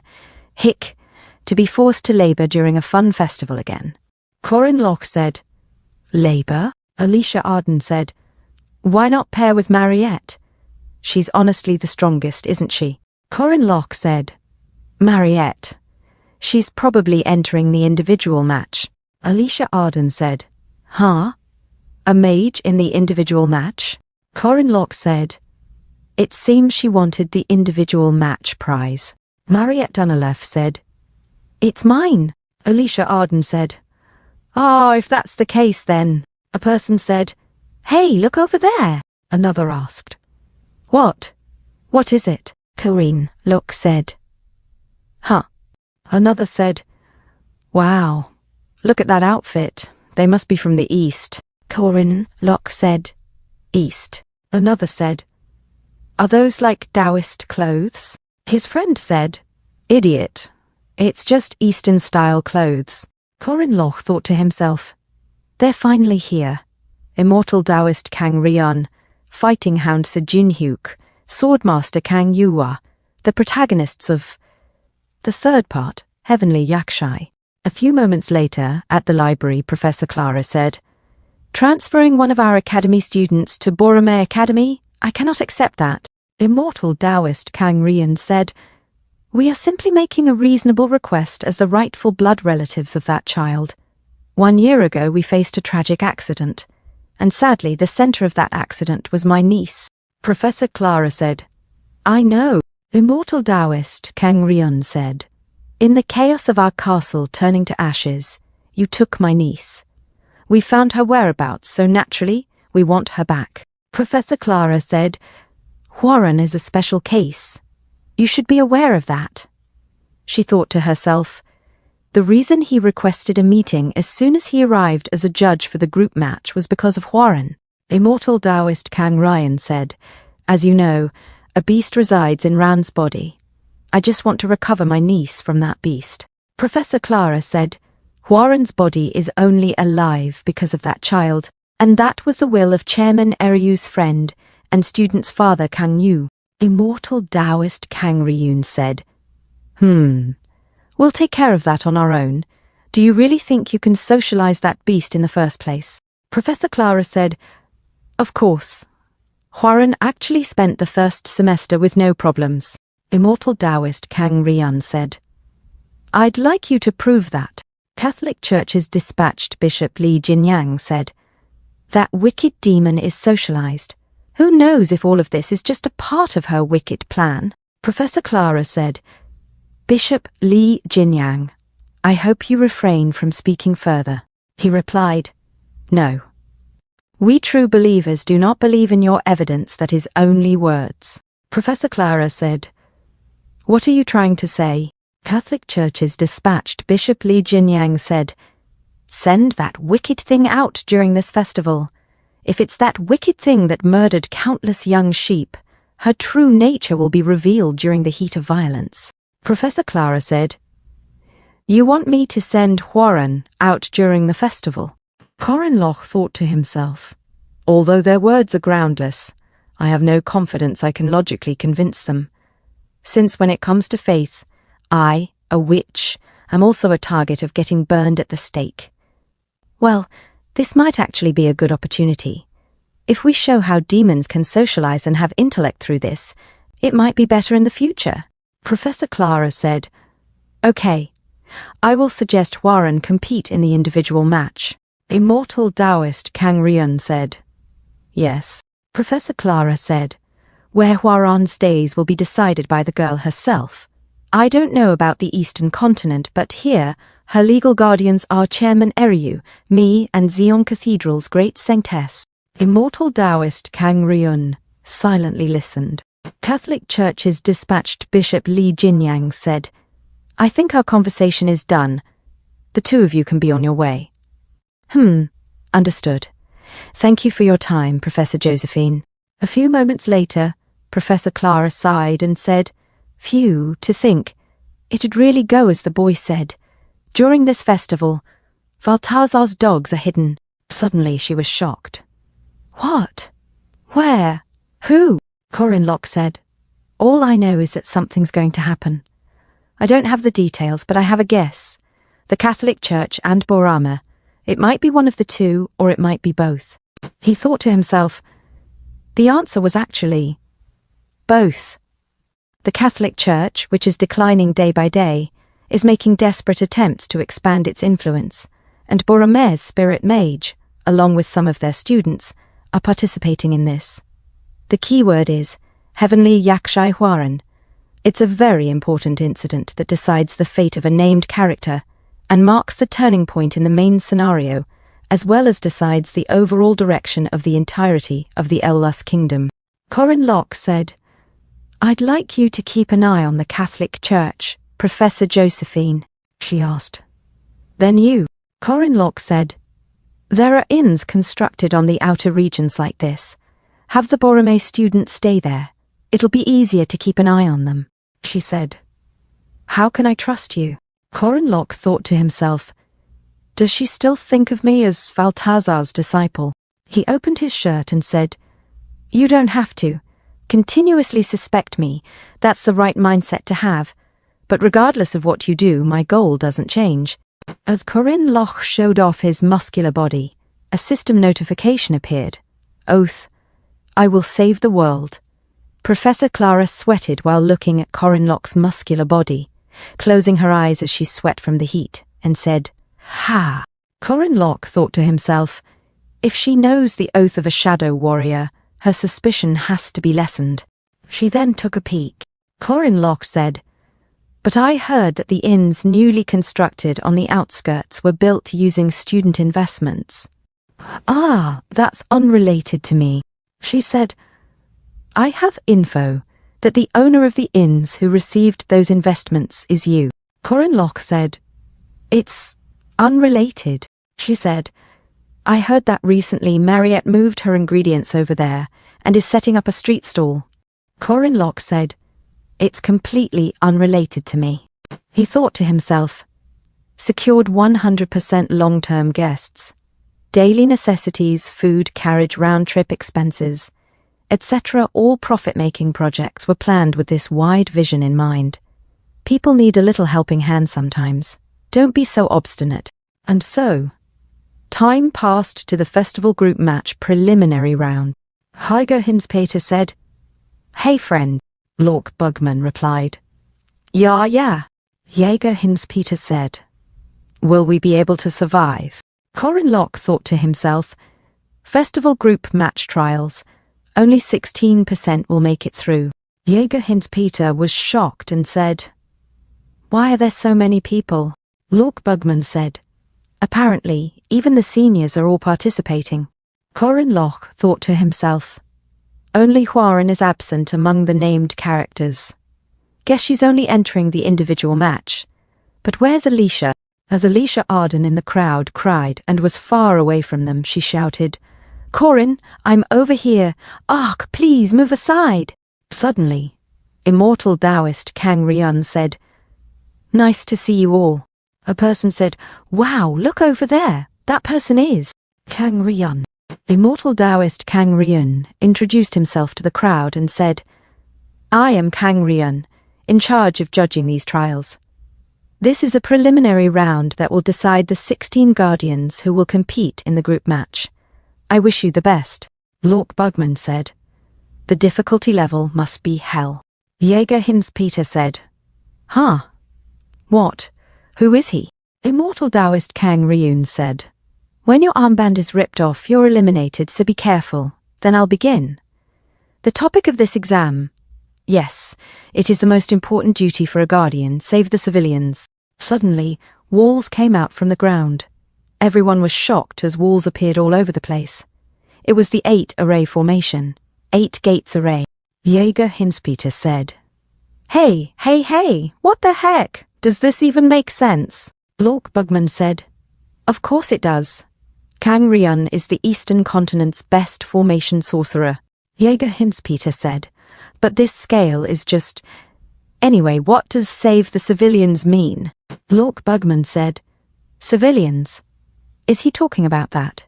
And the rules are as follows. 1. After touching the civilians, you can give commands. 2. Guiding civilians to your goal earns +1 point for each person. 3. Unnecessarily destroying civilians results in -2 points for each person. Jäger Hinz-Peter said, "Those stone dolls are civilians." Aha. So once we get to them and touch them, they move. Lork Bugman said, I think so. Jäger Hinz-Peter said, Wow, how fascinating. It's kind of fun. Lork Bugman said. Yeah? Jäger Hinz-Peter said, Okay, let's go. Lork Bugman said. Hey! Corin Locke thought to himself, they sure are kids, getting so excited. Suddenly, Alicia Arden shouted, Be careful, it's a long hound. She slashed the hound and said, Who? The crowd cheered for her, saying, Wow, in a single moment. His friend said, as expected of Alicia, what an honor to be on the same team, wow. Alicia Arden blushed, smelled her finger, and cleared her throat, saying, Ahem, Jay, just trust me and follow. And the hound vanished into thin air. Corin Locke thought to himself, Civilian guard task. By demonstrating your skills as a guardian to protect the civilians in a land invaded by monsters, you must transport as many stone civilians as possible to the safe zone. A boy shouted, Alicia, there's another civilian over there. Alicia Arden said. Yep. Corin Locke thought to himself. Alicia was feeling quite accomplished. The boy continued. If we save that one, we'll have 10. We're gathering them quickly. Alicia Arden said.